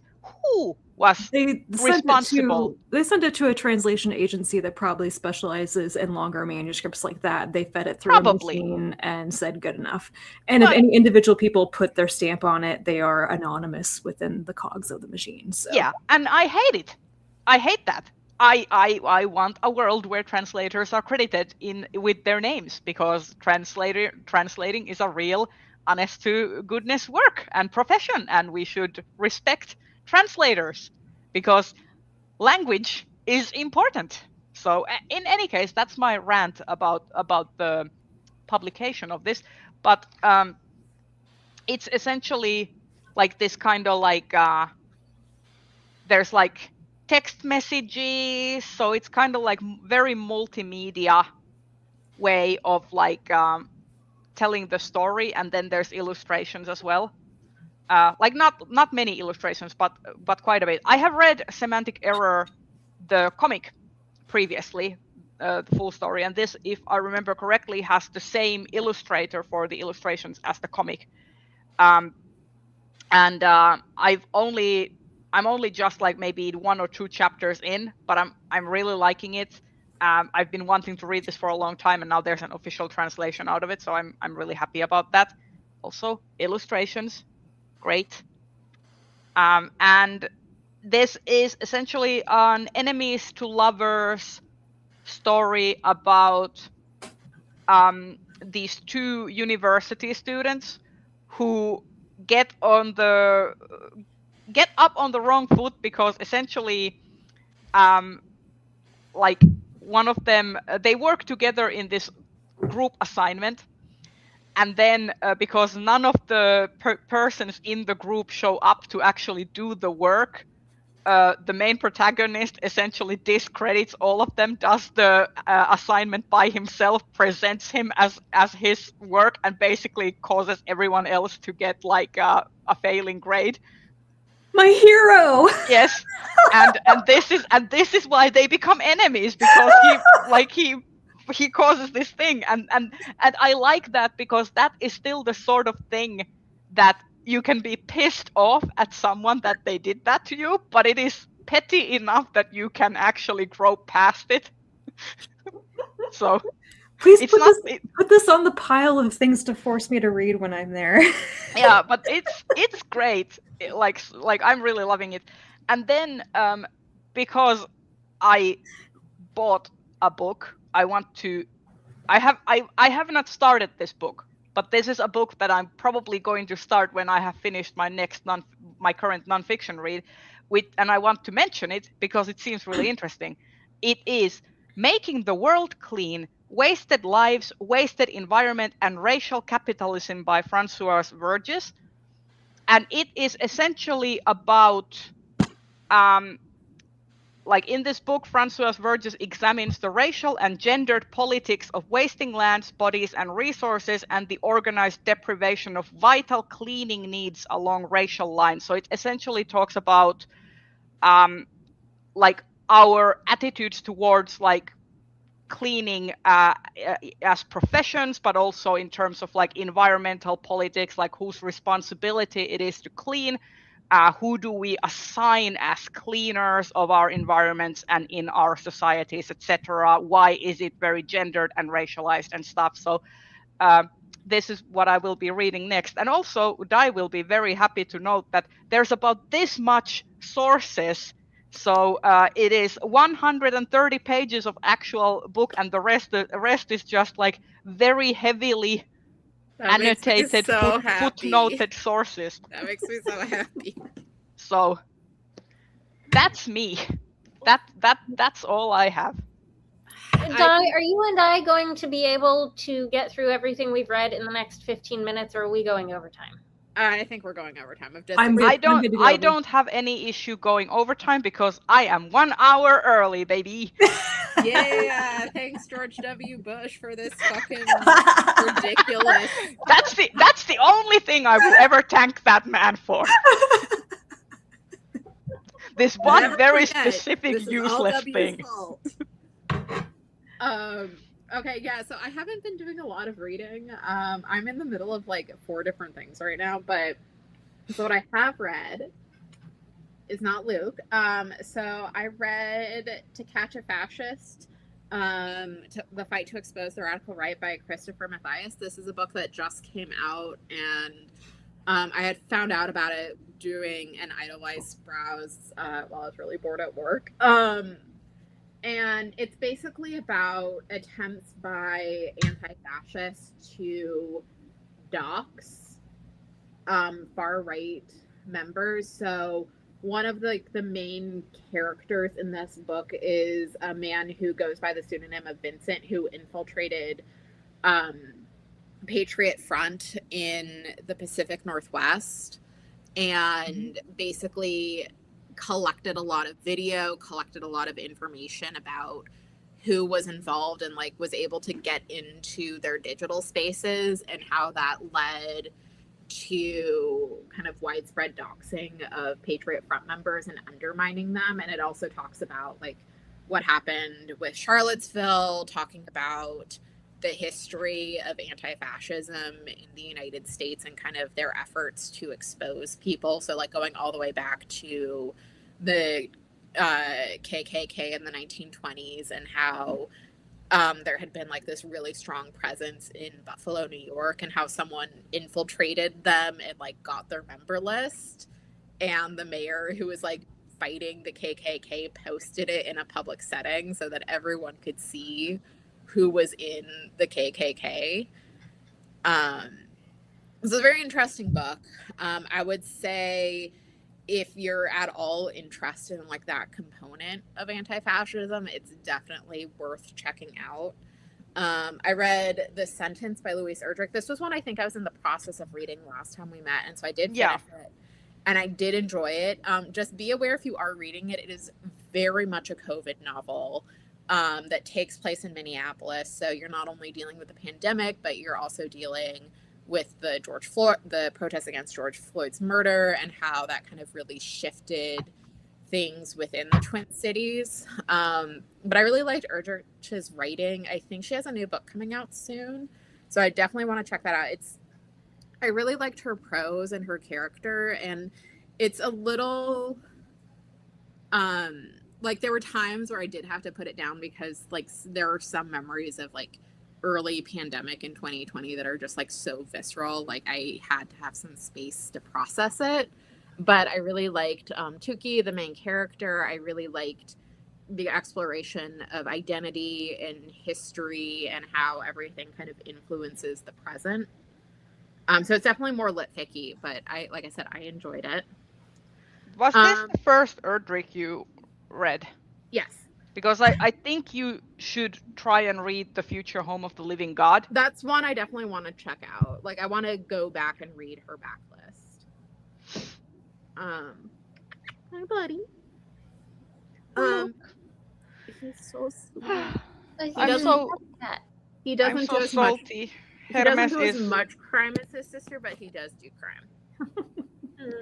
Hermes is rehabilitated and is currently not doing crime in my bedroom. Let's see. I read Master of Poisons by Andrea Hairston. This was a book that came out, I think, in 2020.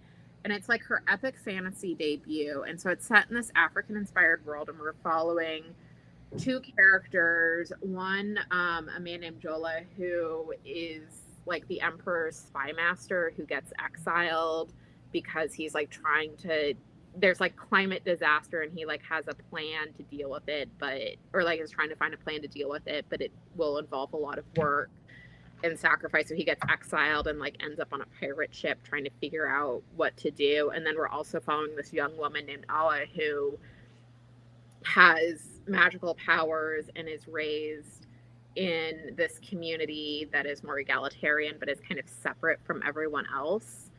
And it's a book where I thought a lot of the ideas were interesting. I thought the magic was interesting, and the characters were interesting, but I had a big problem with the pacing of the book because it switches off between Jola and Awa, and it takes place over a long period of time. And so there was just a lot where it felt like the narrative was dragging for one or the other, and there wasn't a lot happening. And so it was one where I really struggled to get through like the first half of the book.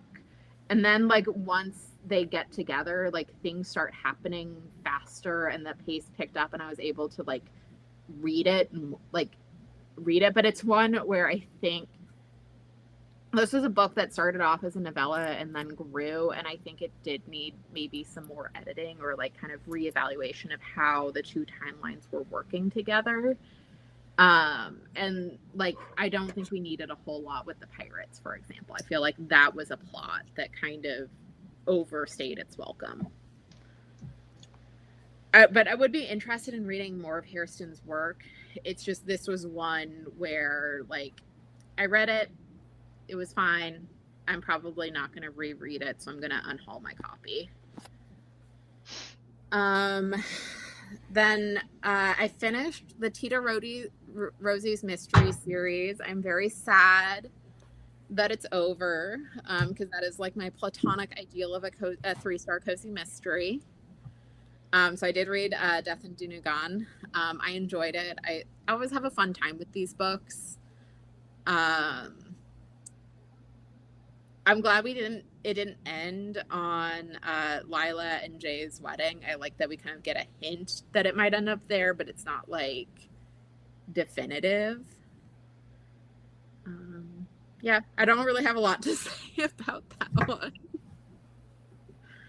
And then the last book I read, just kind of my go-to when I'm like not feeling anything, I go to a nonfiction audiobook. So I listened to The Kingdom, the Power, and the Glory, American Evangelicals in an Age of Extremism by Tim Alberta. So, and I will talk a fair bit about this just because I think it's a book that on its own is interesting, but taken in conjunction with several other books that I've read talking about American evangelicals, I think it adds something to it. So this is a book. It's written by a pastor's kid who grew up evangelical. I'm pretty sure he's conservative, but I don't know for sure because he doesn't really talk about his politics, and he kind of doesn't talk a lot about how he was raised. But he is from a pretty well-off suburb or like a white exurb in Michigan. And he started writing this book after his father's funeral, because he had written a book about Trump's takeover of the Republican Party, and his father passed away. And so he goes back to the funeral, and he's like shocked that he keeps being confronted with members of the congregation, basically like trying to suss out his politics, or being like, how dare you write about President Trump this way? And I guess some point where like someone hands him a letter berating him at his father's funeral,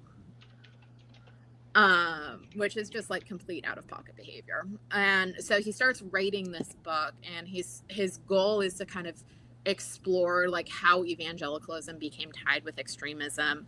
And I do think it's interesting, but he's very much viewing the past with rose-colored glasses. He's not really taking a critical lens to it. He's like, I think his idea is less about like what within how white evangelicals are structured that makes them susceptible to this kind of extremism or this kind of strongman, and more of like, how did these grifters get into power, which I do think is a conversation. And there's a really interesting section about like the history of sexual assault within particularly the Southern Baptist Convention and how it's handled. So he talks a lot with Rachel Denhollander, who was the first woman who accused Larry Nassar of sexually abusing her when she was a gymnast. So like that's how she became involved in activism around exposing sexual abuse and holding people in power accountable.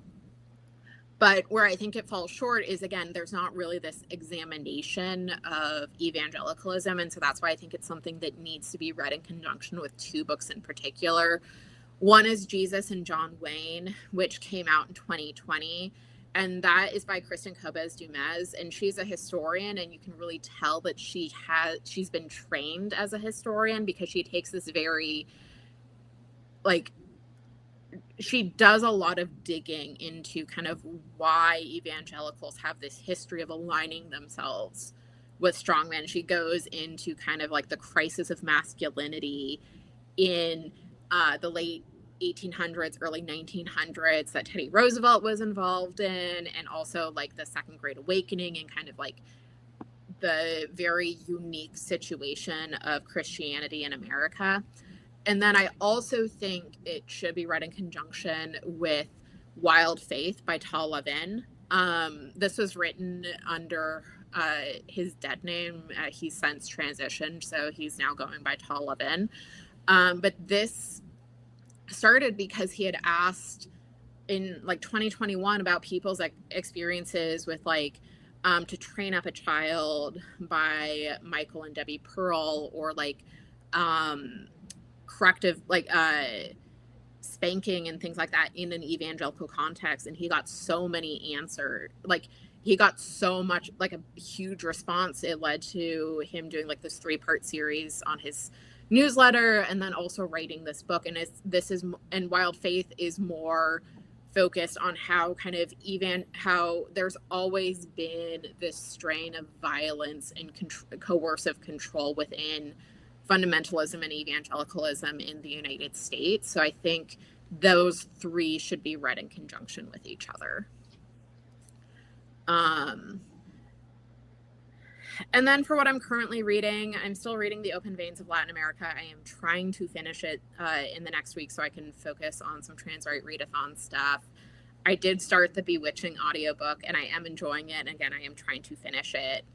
And then I am listening to On Fire for God, Fear, Shame, Poverty, and the Making of the Christian Right, A Personal History by Josiah Hess. And so this is like a counterpoint to The Kingdom and the Power and the Glory, because this is it's much more of a memoir, but it's also taking a much more critical look at American fundamentalism and evangelicalism. And I think there's also a class component in like the difference between Tim Alberta and Josiah Hess, because Tim Alberta, from what I understand, is like upper middle class pastor's kid, whereas Josiah Hess, like very impoverished working class family in northern Iowa. So again, very interesting kind of the differences between those 2. But yeah, that's what I'm reading. Eva! Eva! Your cat dog. I'm the odd one out. Where is my boy? Hiding. Not wanting to be perceived. He's most likely in the middle of the bed. Hi, Like, Leia. all laid about. She's He's like, very perceptive. down. The downside of me going last in terms of what I've been reading is that, like, while I was listening to all 3 of you talking, my energy just like drained. Oh no. Oh no! I need to talk after this. I'm so sorry, Kelsey.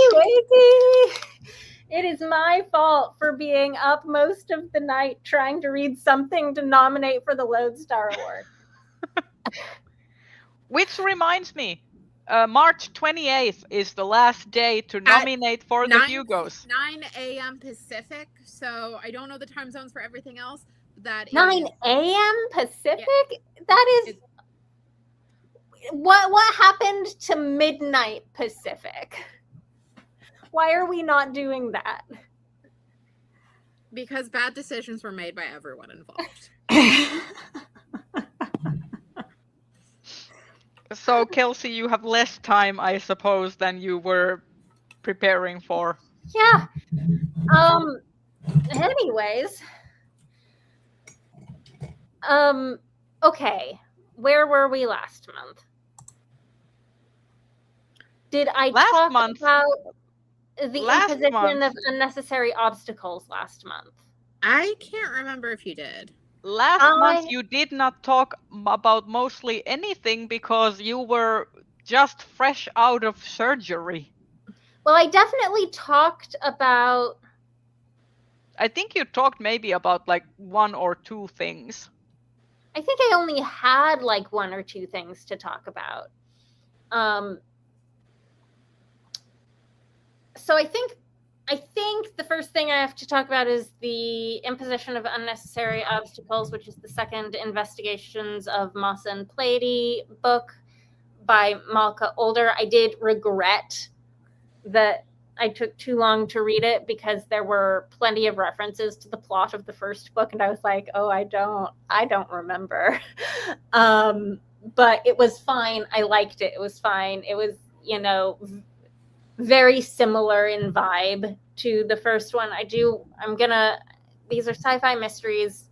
They are kind of cozy and noir-ish, and a little bit introspective and sapphic with a little bit of romance. I will hopefully read the third one before I forget everything that happened in the second one. Is this series now word count eligible for best series or not yet? I don't think so. Okay. Because best series is the Hugo category where I have too many things I could hypothetically nominate. I have to weed them down, and I can't afford to be nominating things that might not have word count.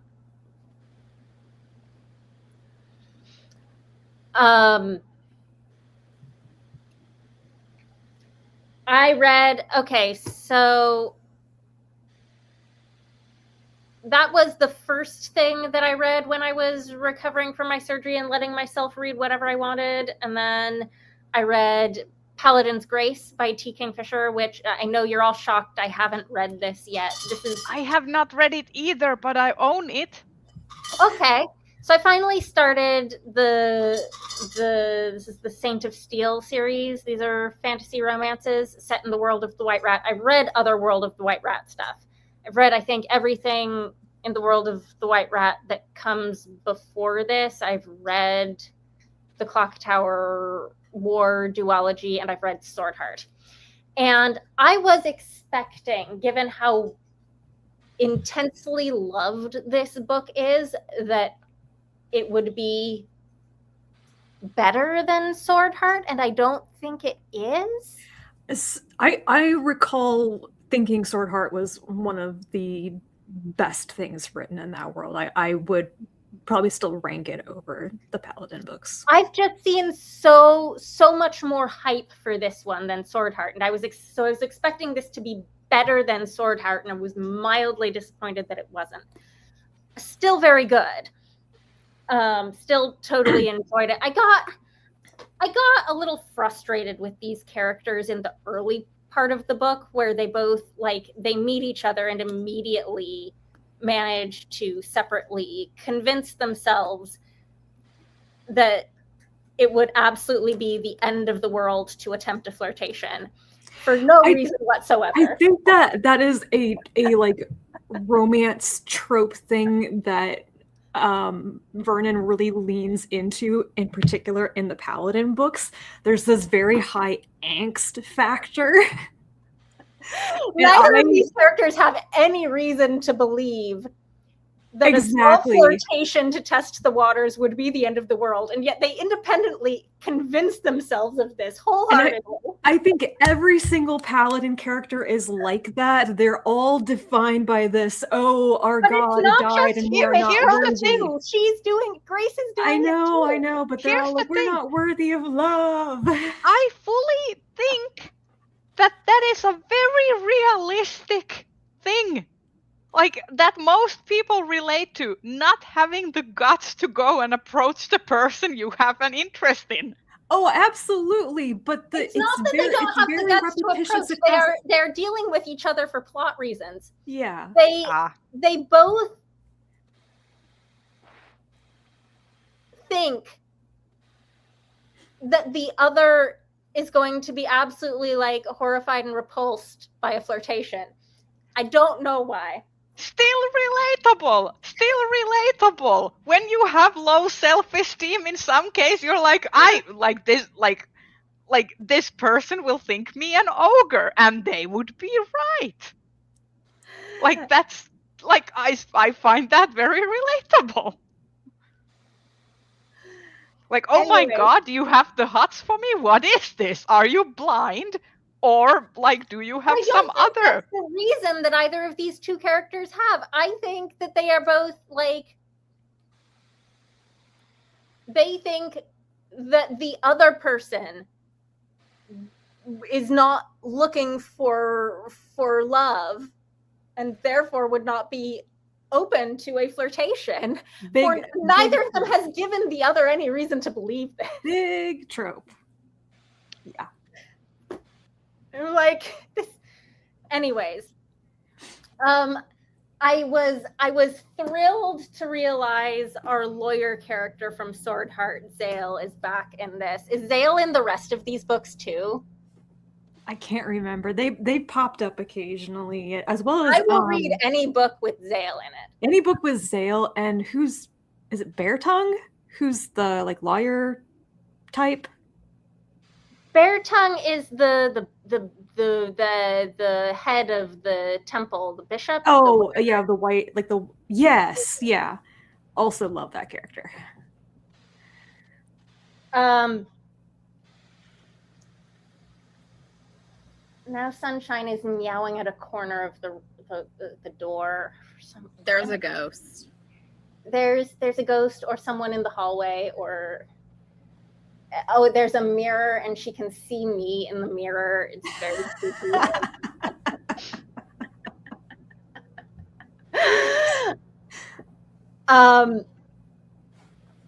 Once we got over the initial issues with these two characters, I had a lot more fun with this book. Then I read the fourth and final book in the Doctrine of Labyrinth series, which I've been reading for some time now. We've been discussing. This is Rhea, you warned me about that we were going to torture another character. Yes. I want to point out, we started this series in book one with me finding it to be a totally wild narrative choice that we introduce one of our main characters, and before we have even a moment to get to know him, we start torturing him. Yes.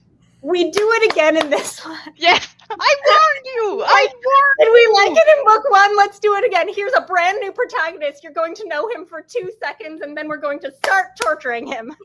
To be fair, it was very off time. It's very. The book is going to be an utter misery. It's giving the early 2000s going into 2010 vibes. It is very that. It's like say what you will. Like I love Doctrine of Labyrinth. Give me just like give me a couple chapters to get to know the guy. No. You will get to know his. Do I care about your pain? You will be intimate with his trauma before you are intimate with him.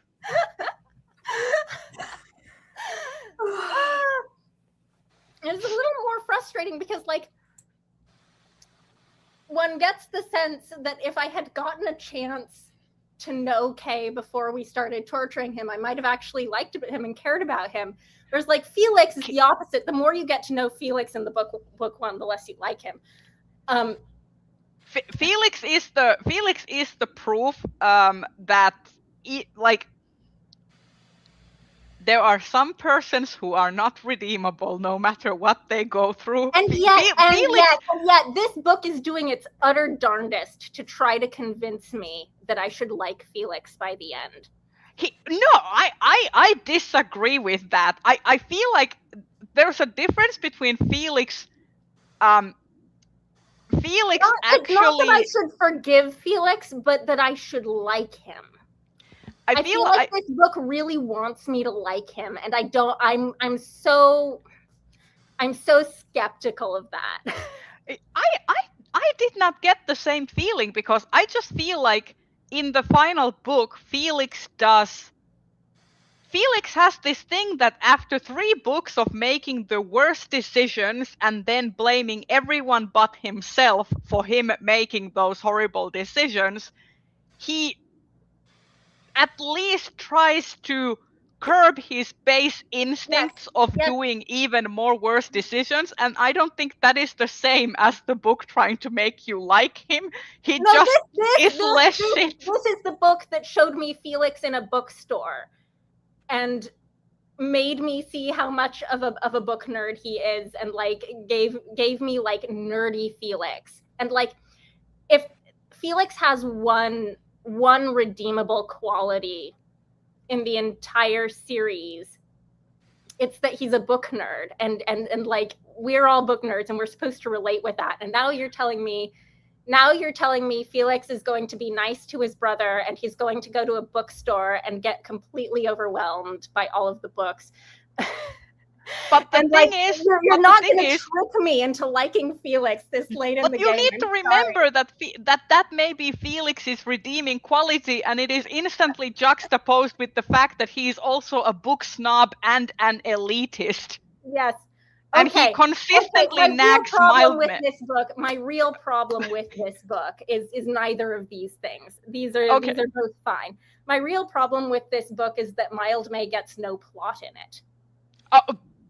100% agree, and I hate it. Like, Mildmay is shafted, and he's the most interesting character in the entire, and the thing is, he gets incredibly great plot moments in all of the first 3 books because he is the competent character in the series, and he gets like competence porn moments in all of the 3 prior books. Yes. And that is my favorite part of the series, is the Mildmay competence porn.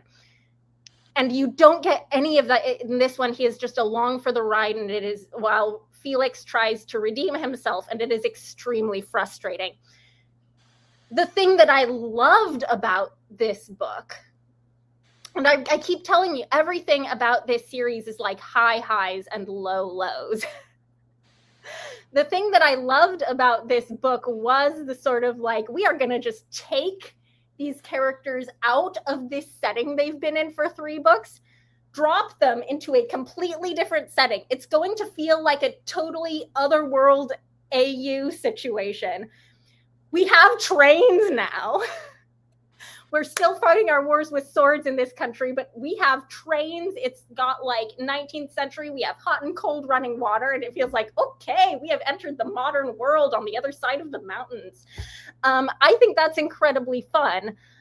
Fun world building. Enjoyed that. The thing I did not enjoy about this were picking up from one part of the world and plunking into another part of the world building exercise. The doomsday clocks were still a thing also, which is why, okay, I guess we have this thing now. Yes. I think that was the attempt of trying to tie in the 3rd book and the 4th book. Yeah, like, it's still somewhat related world building. Like, they do connect to each other. But, you know, suddenly people are wearing suits and ties, and it feels all 19th century and riding trains. I'm like, okay. I like trains. They have steam engines at least, but they're still fighting wars with swords. To be fair, bayonets were a thing for a very long time. Yeah. Yes, but bayonets are attached to a gun. My understanding of the actual world building here is that they're like, advanced technology is all being run by magic. Yes. Ah, okay. So it looks like, you know, 19th century technology, but it's not actually technology. It's magic. That makes a little bit more sense to me. And in that case, the stabby method is probably just as efficient as outfitting every single person with a magical weapon. I mean, also, just a side note, in Avatar: The Last Airbender, not a single gun in sight, because the society does not need guns because they have bending. So in that sense, if you have magic and you can do stab in large scale with magic, then you don't need guns to do the bang bangy boom boom. The thing I didn't enjoy about this particular shift We're a in very setting, serious live stream.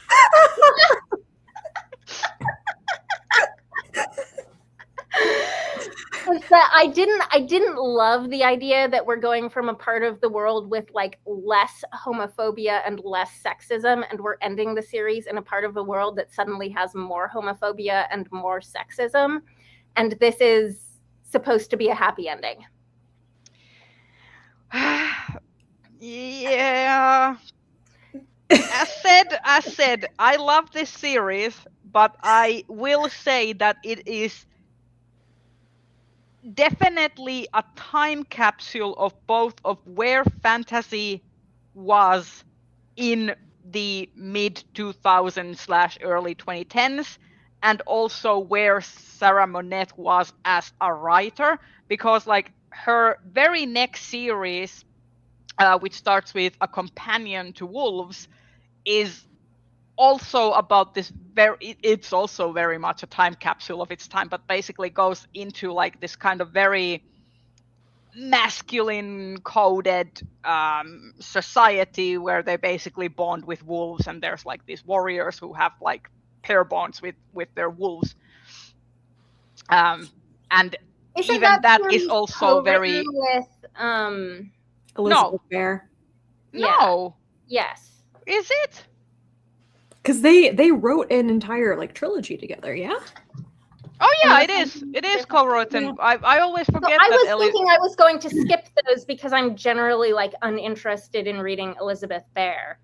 But I'm also uninterested in reading Elizabeth Bear. I'm not reading any Elizabeth Bear. That's the only series apparently that I've read that has Elizabeth Bear as co-writer, and So, I have completely axed that from my memory. To me, those are Sarah Monette books. Sorry, Elizabeth Bear, I guess. Elizabeth Bear has written a really good fantasy series, the one that was like Pillars of the Sky or something. But in general, if I'm going to read Elizabeth Bear, it's going to be sci-fi. I'm just not really that much of a fan of Elizabeth Bear due to other things. I just don't enjoy her. I know. I don't enjoy her online persona. So I'm like, and unfortunately, I know too much about her online persona. So now that has kind of it's impossible for me to get into her work because I know too much. Mm-hmm. So that is kind of where I stand with her. Yeah, there's other authors who are like that for me. Yeah, I continue reading what I know I will enjoy. Yeah. By her, as I do with some other authors, but there's that point where I'm just like, yeah, I know a little bit too much about you as a person.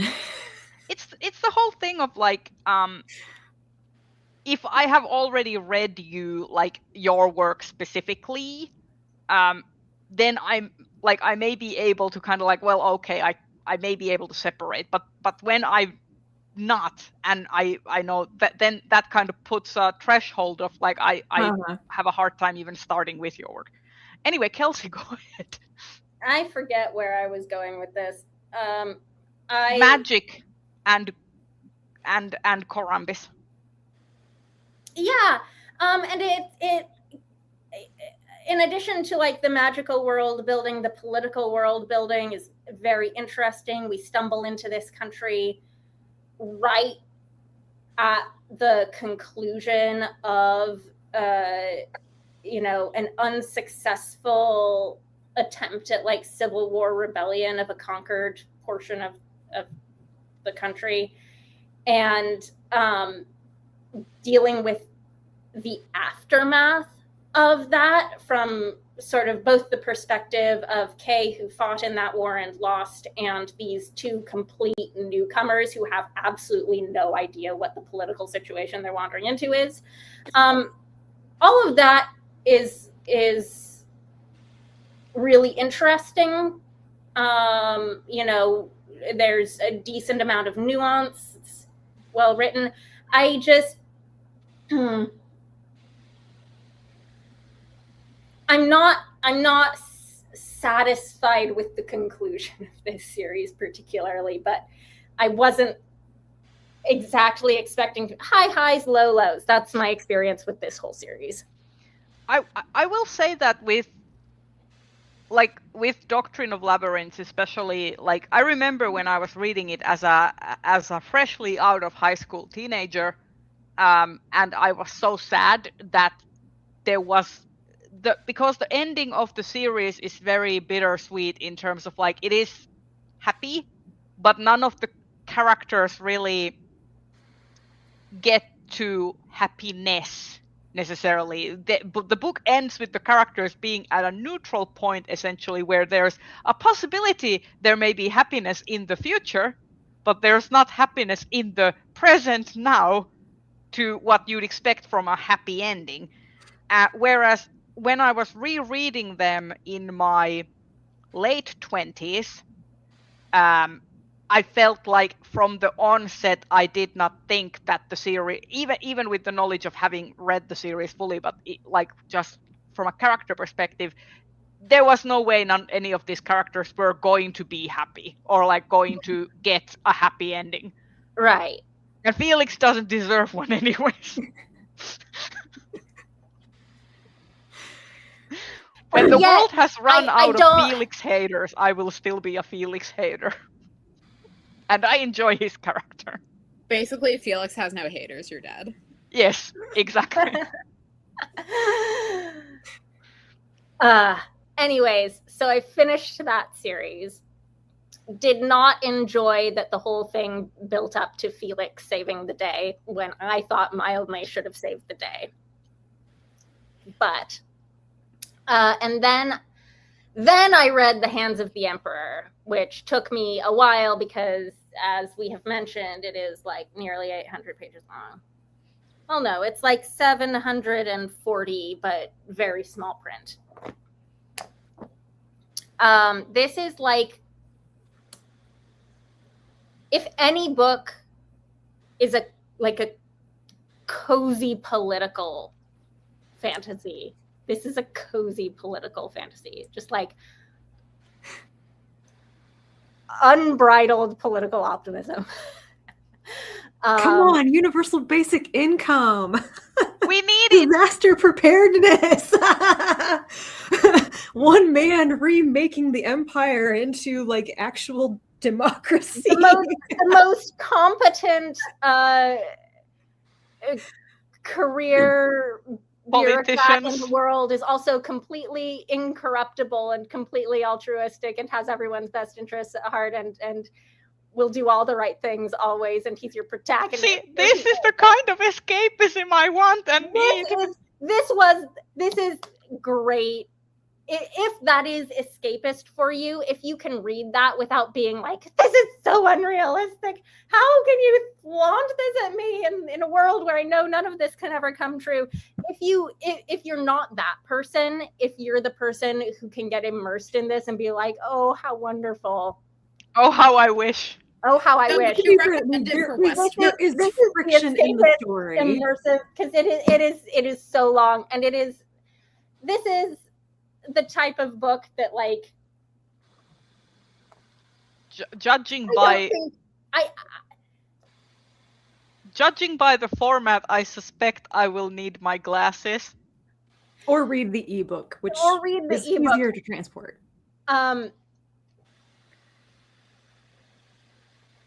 It's also the sort of thing that is just like,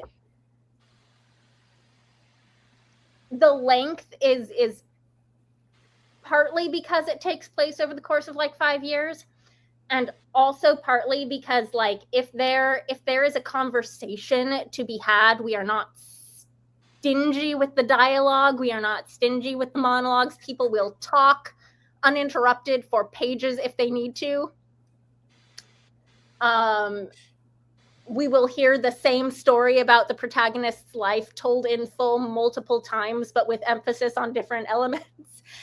And, like, that's something that it feels to me like you can only get in a self-published novel, because I feel like TradPub would demand that 200 pages be cut out of this book from all of that.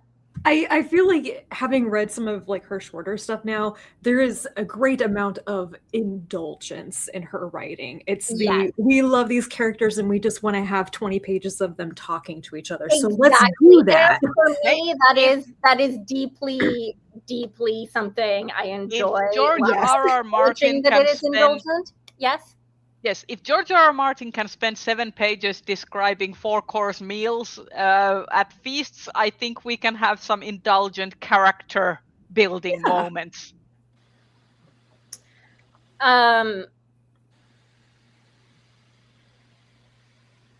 Rachel and I were texting over being frustrated about the timeline stuff, because time is weird in these books. The frustrating thing for me of the 9 Worlds stuff that I've read so far, which is this and the first 3 Greenwing and Dart books, is that I can't tell why Victoria Goddard thinks there needs to be weird timey-wiminess in her books at all. Like, is there some other book I haven't read for which this is crucial to the plot? Because it does not seem to be crucial to the plot of any of the books that I've read, and is merely getting in the way. I think so. So, because I kind of read this backwards, and so I jumped straight into Hands of the Emperor, which was probably best, because this is the book that actually explains most of the stuff that comes up in it, whereas like Dart references a lot of stuff that never gets explained. Like, we actually got a bit of an explanation of what the heck the Red Company actually was in this book, whereas they just get referenced in Greenwing and Dart all the time. Thorough explanation whatsoever. I think that's because Victoria Goddard didn't know yet, because the Greenwing and Dart series was written and published first. But they were published. Okay, here's the thing, looking at the timeline, because I was like, publication order has to be the right order to read these in, right? For exactly that reason. Not But part of the looking at how recommended, yeah. close together they were all published and how much longer this one is, she must have been writing this at the same time that It she was could be. writing those first 3 Greenwing and Dark books. Mhm. Like, this must have been a simultaneous project. I really like either she did a massive amount of planning beforehand and seeded all of this and stuff that she was writing simultaneously, or she came up with a cool concept like the fall and then had to fill in details later what had happened, and it like trying, because a lot of it feels like trying to slap a band-aid on getting timelines to line up and people experiencing very different things but sort of at the same time. The problem is that I think she wants these 2 series to take place at the same time. And I think that it doesn't make sense for them to take place at the same time. And so time is weird, but in ways that aren't explained and don't make sense. Like, what I gather is happening with time in this is that time got weird on one side of the planet after the fall, but not on the other side of the planet. Well, there's also the fact that they're not all geographically on the same planet. The Empire was originally like 4 or 5 different So Alinor, worlds. where Greenwing and Dark takes place, is a different planet. Yeah, so you have to transport yourself to another on world. Zunid. Yeah. So I would understand there being time dilation differences between worlds. So if you're going from one portion of the Empire to another through some mysterious means because they're not stitched together anymore, that would make sense. But going there and then coming back, why there has to be anything weird going on with time in this book at all. I think you could match up the 2 series by saying time was weird in the interim in Alinor, which is what happens in those books. And so now they match up even though less time has passed. I don't understand the whole thing where it's been centuries in Solara and not in the wide seas, but everyone has aged the same.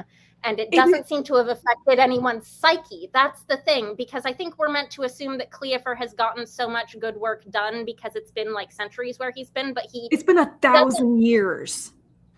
Yes, but it feels like it's only been however many years it's been on the other side of the planet. I don't get it. I don't get it. There are literally characters who comment on it who are like, well, everyone says it's been 1,000 years in Zunid, but I don't really know where that time went. I didn't really feel it. And I was like, this is just like maybe it didn't pass. Maybe this is just a convenient way to get a lot of stuff done and not have to age out your characters. Exactly.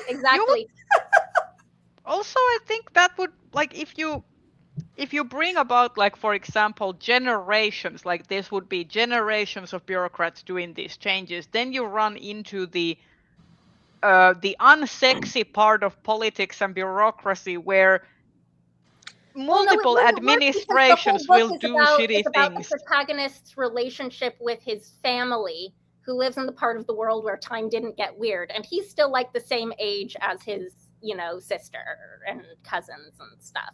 I just can't get over that. I can't get over that. It's been 1,000 years in the capital city, but he goes home and his sister's still alive. Like, that could be something that you could really dig into from like a character psychology perspective, because this is a very character-driven book where we're digging into this character's whole psyche, and we don't dig into like what was it like to experience centuries of time and not age. Like, were you afraid that you were immortal and you were never going to die? Because I would be if that was happening to me. And also, like, how is it? I have not read the book yet, but also, like, how is it in terms of like in relation to other characters, like who experience time differently? Like, surely that will I feel like that should have been part of the book, if I'm understanding what is being described correctly. And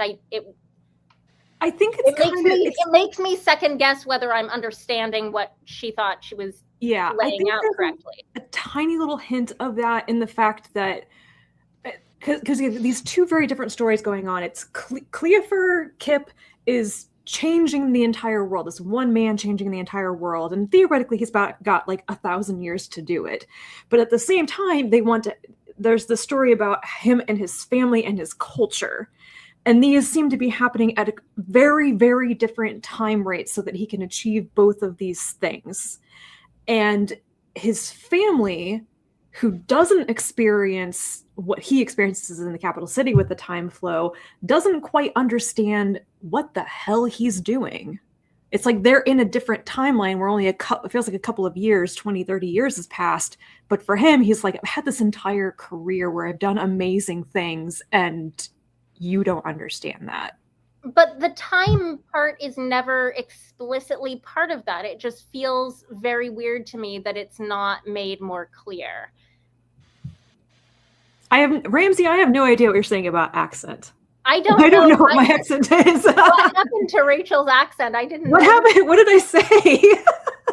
I thought you spoke like you normally do. I love Luke's face in Dai's lap. He looks like he's plotting the next criminal activity. Yeah, he's plotting something. Anyways, I got frustrated with the timey-wiminess and didn't give it 5 stars, but I enjoyed the heck out of it. And then I went back and I read she says it's a novella, but it didn't feel like a novella. It felt like a novelette that came out last year. That's a Greenwing and Dart prequel called Olive and the Dragon, which ties into things that happened in Beast and Cake, and it's a prequel about Jemis's mother. So I was like, this makes the series Hugo eligible. So I read that. I don't think that novella or novelette is on its own good enough to for me to like nominate it in the short fiction categories, but it does make Greenwing and Dart eligible in Best Series. I'm just gonna point that out.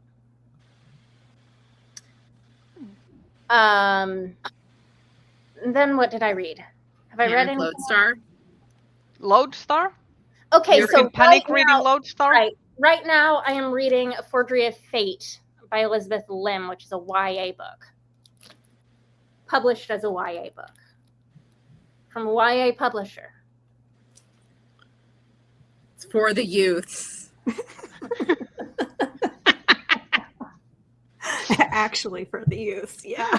I just keep seeing in my mind's eye the Steve Buscemi meme. Hello, Steve. That's literally the Hugo nominating body. This is going okay. On the plus side, this is going really, really quickly. This is sort of Beauty and the Beast inspired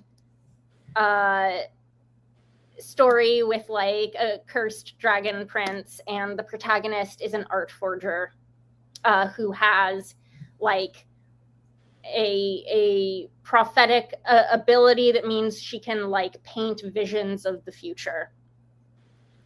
And it's fine.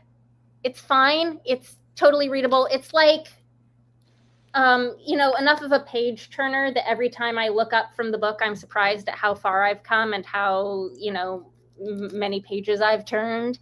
So I expect I'll be able to finish this today. It's going very quickly. This is aiming at like a 3 stars for me. The writing is a little frustratingly vague for me at times. Like, there are clearly all of these kind of anthropomorphic sea animal characters that, like, the jellyfish were described as having bulbous eyes at one point. And I sat it down and was like, wait, you can't just drop that on me and then move on. Do jellyfish have eyes? No. I'm like, how anthropomorphic are these things? So, like, I'm having a hard time envisioning the world of this book from what's given to me on the page, is basically what I'm saying, because the writing feels a little superficial. But it's also, and you know, I'm not a huge fan of this type of YA romance anymore, where growly cursed dragon prince is trying to convince her that he doesn't care for her at all, even though he clearly does. See, I'm in that phase of my middle age where I like the romances where it's like this kind of mutual yearning and respect and like adoration, and I've kind of grown out of the fuck you, but I kind of still love you, but you know, that kind of thing. But it is YA.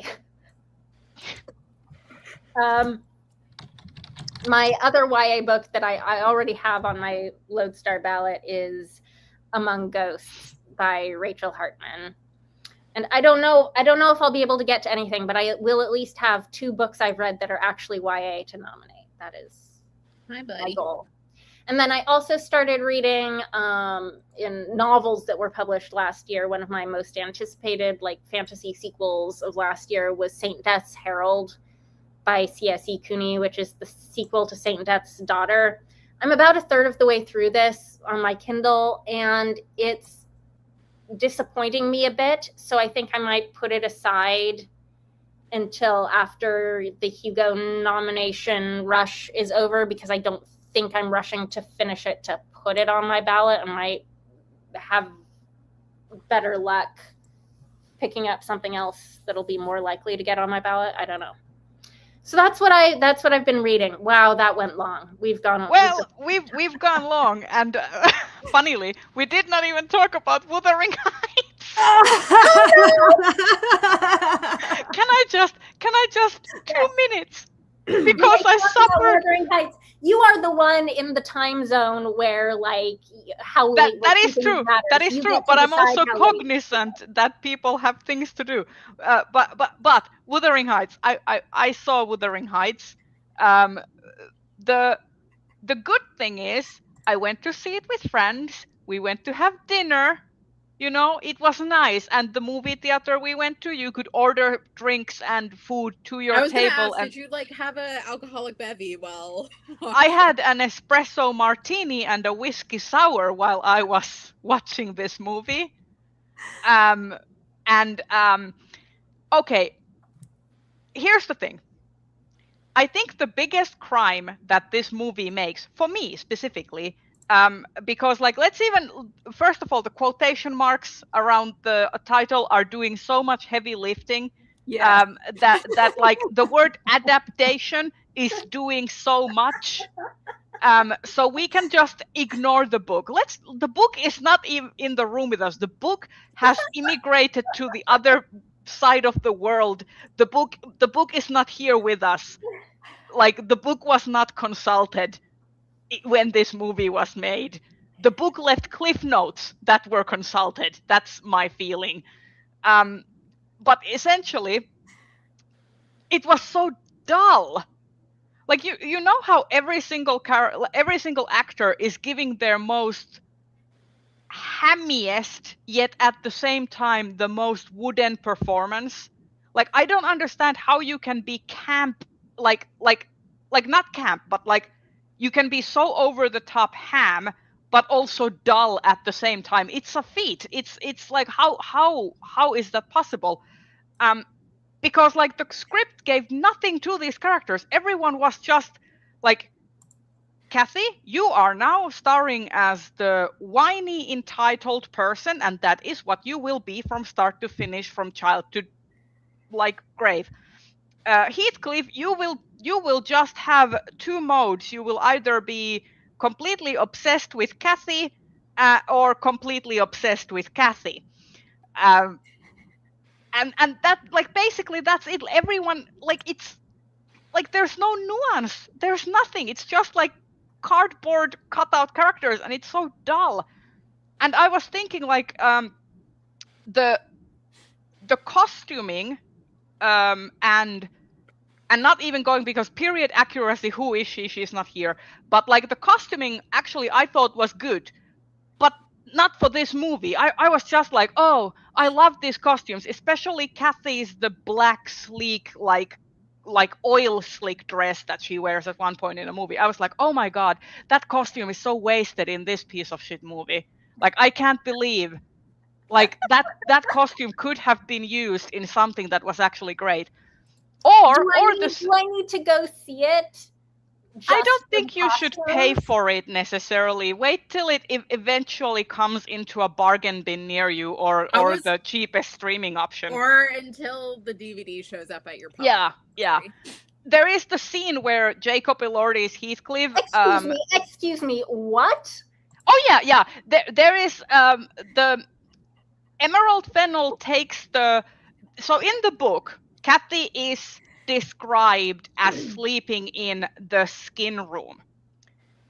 What Emerald Fennel interpreted that to mean is that her room's walls are made of her literal skin, or like her skin color, and the walls are also squishy, so they resemble her skin. What a skin room refers to in the book is essentially an enclosed bed frame.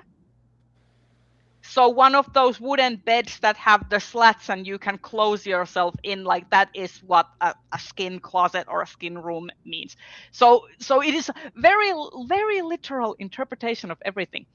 I will say some of the set design I thought was nice. Once again, not for this movie. Like I think like for another like fairy tale like horror movie, I would have loved this set design. Also, I question the choice to juxtapose inspiration from Gone with the Wind, a famously racist movie that whitewashes the sins of the Confederacy, into a romanticized version of Wuthering Heights that essentially is kind of a pro-abolitionist book originally in text when it was published, or like it examines race, and that those aspects are completely anyway. Back when people in Instagram said that this is a smooth-brained Wuthering Heights, I now know what they mean. My brain was so smooth, there were no grooves left, like. There was nothing. So there is one scene where that scene I think was once again wasted in this movie. Like, it could have been so sexy and romantic in some other romance. It's the scene where Jacob Elordi's Heathcliff raises Kathy like from placing of her stays, and he basically grabs her by the stay laces and lifts her up to be on eye level with him, and they have a height difference of like this much at least. And honestly, I was like, if this was in the context of two equal participants, you know, consenting and like having that yearning and adoration, I think this would be sexy. But in this context, this is creepy as shit. So it's kind of like my brain was like, wow, I can see a place in time and a movie where this could be sexy as fuck, but it's wasted on this card. So anyway, those are my thoughts on Wuthering Heights. Will I be saving the gif of the corset lifting scene? Probably yes, but like if that is the only reason why you would want to see this movie, don't just look up the gif online. And I have to say, my interpretation of that particular moment was never, oh, this is meant to be kind of sexy, look at the chemistry they might have. It was other checkbox in the column of these people are awful. I will say, I went to see this with two friends, and around us, the whole little movie theater that we went to was filled with there's like this couple sofas essentially. So they're filled with people who went to see this on a date. And I saw so many people oohing and eyeing in that particular scene. So I do think, Rachel, we are in the minority thinking that this proves that these people are awful. What I said about the smooth-brained Wuthering Heights, I maintain my thesis. I'm thinking that my going into this movie with the expectation that it was about horrible people loving each other in a horrible way really set me up to interpret everything in a way that no one else was. Yeah, I think there's a difference with like people who have read the book or know about the context of the book. Because like, for example, my friends, neither of them have read the book and they don't really know the contents of the story to that extent. So they were like, yeah, this was not necessarily a good movie, but I enjoyed it. Yeah. Whereas I had a hard time. They also just cut out the second half, which is needed to show how like the cycle of revenge and abuse continues. Yes. Until... Because nobody wants to tell the entire story of Wuthering Heights. They want to tell it as a love story. Because it's so unsexy, Dai. When we talk about generational trauma, there's no sexiness in generational trauma, and I want my sexy Heathcliff, says Emerald Fennell. Romance. Yeah. Anyway, on the other hand, I give Emerald Fennell props for making a version of the story that like her 14-year-old self remembered. Like, okay, yeah. I do actually understand that. See, here's the thing. I also have my crazy interpretations of stuff that I read when I was 14, yet those stay in the drafts and are not given millions of dollars in budget to be made into like a Wattpad fanfiction. But see, your family isn't like rich, Rhea. That's the difference. Oh yes.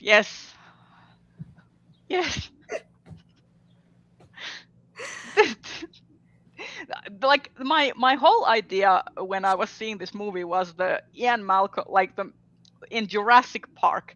You were so preoccupied with whether you could that you did not think whether you should.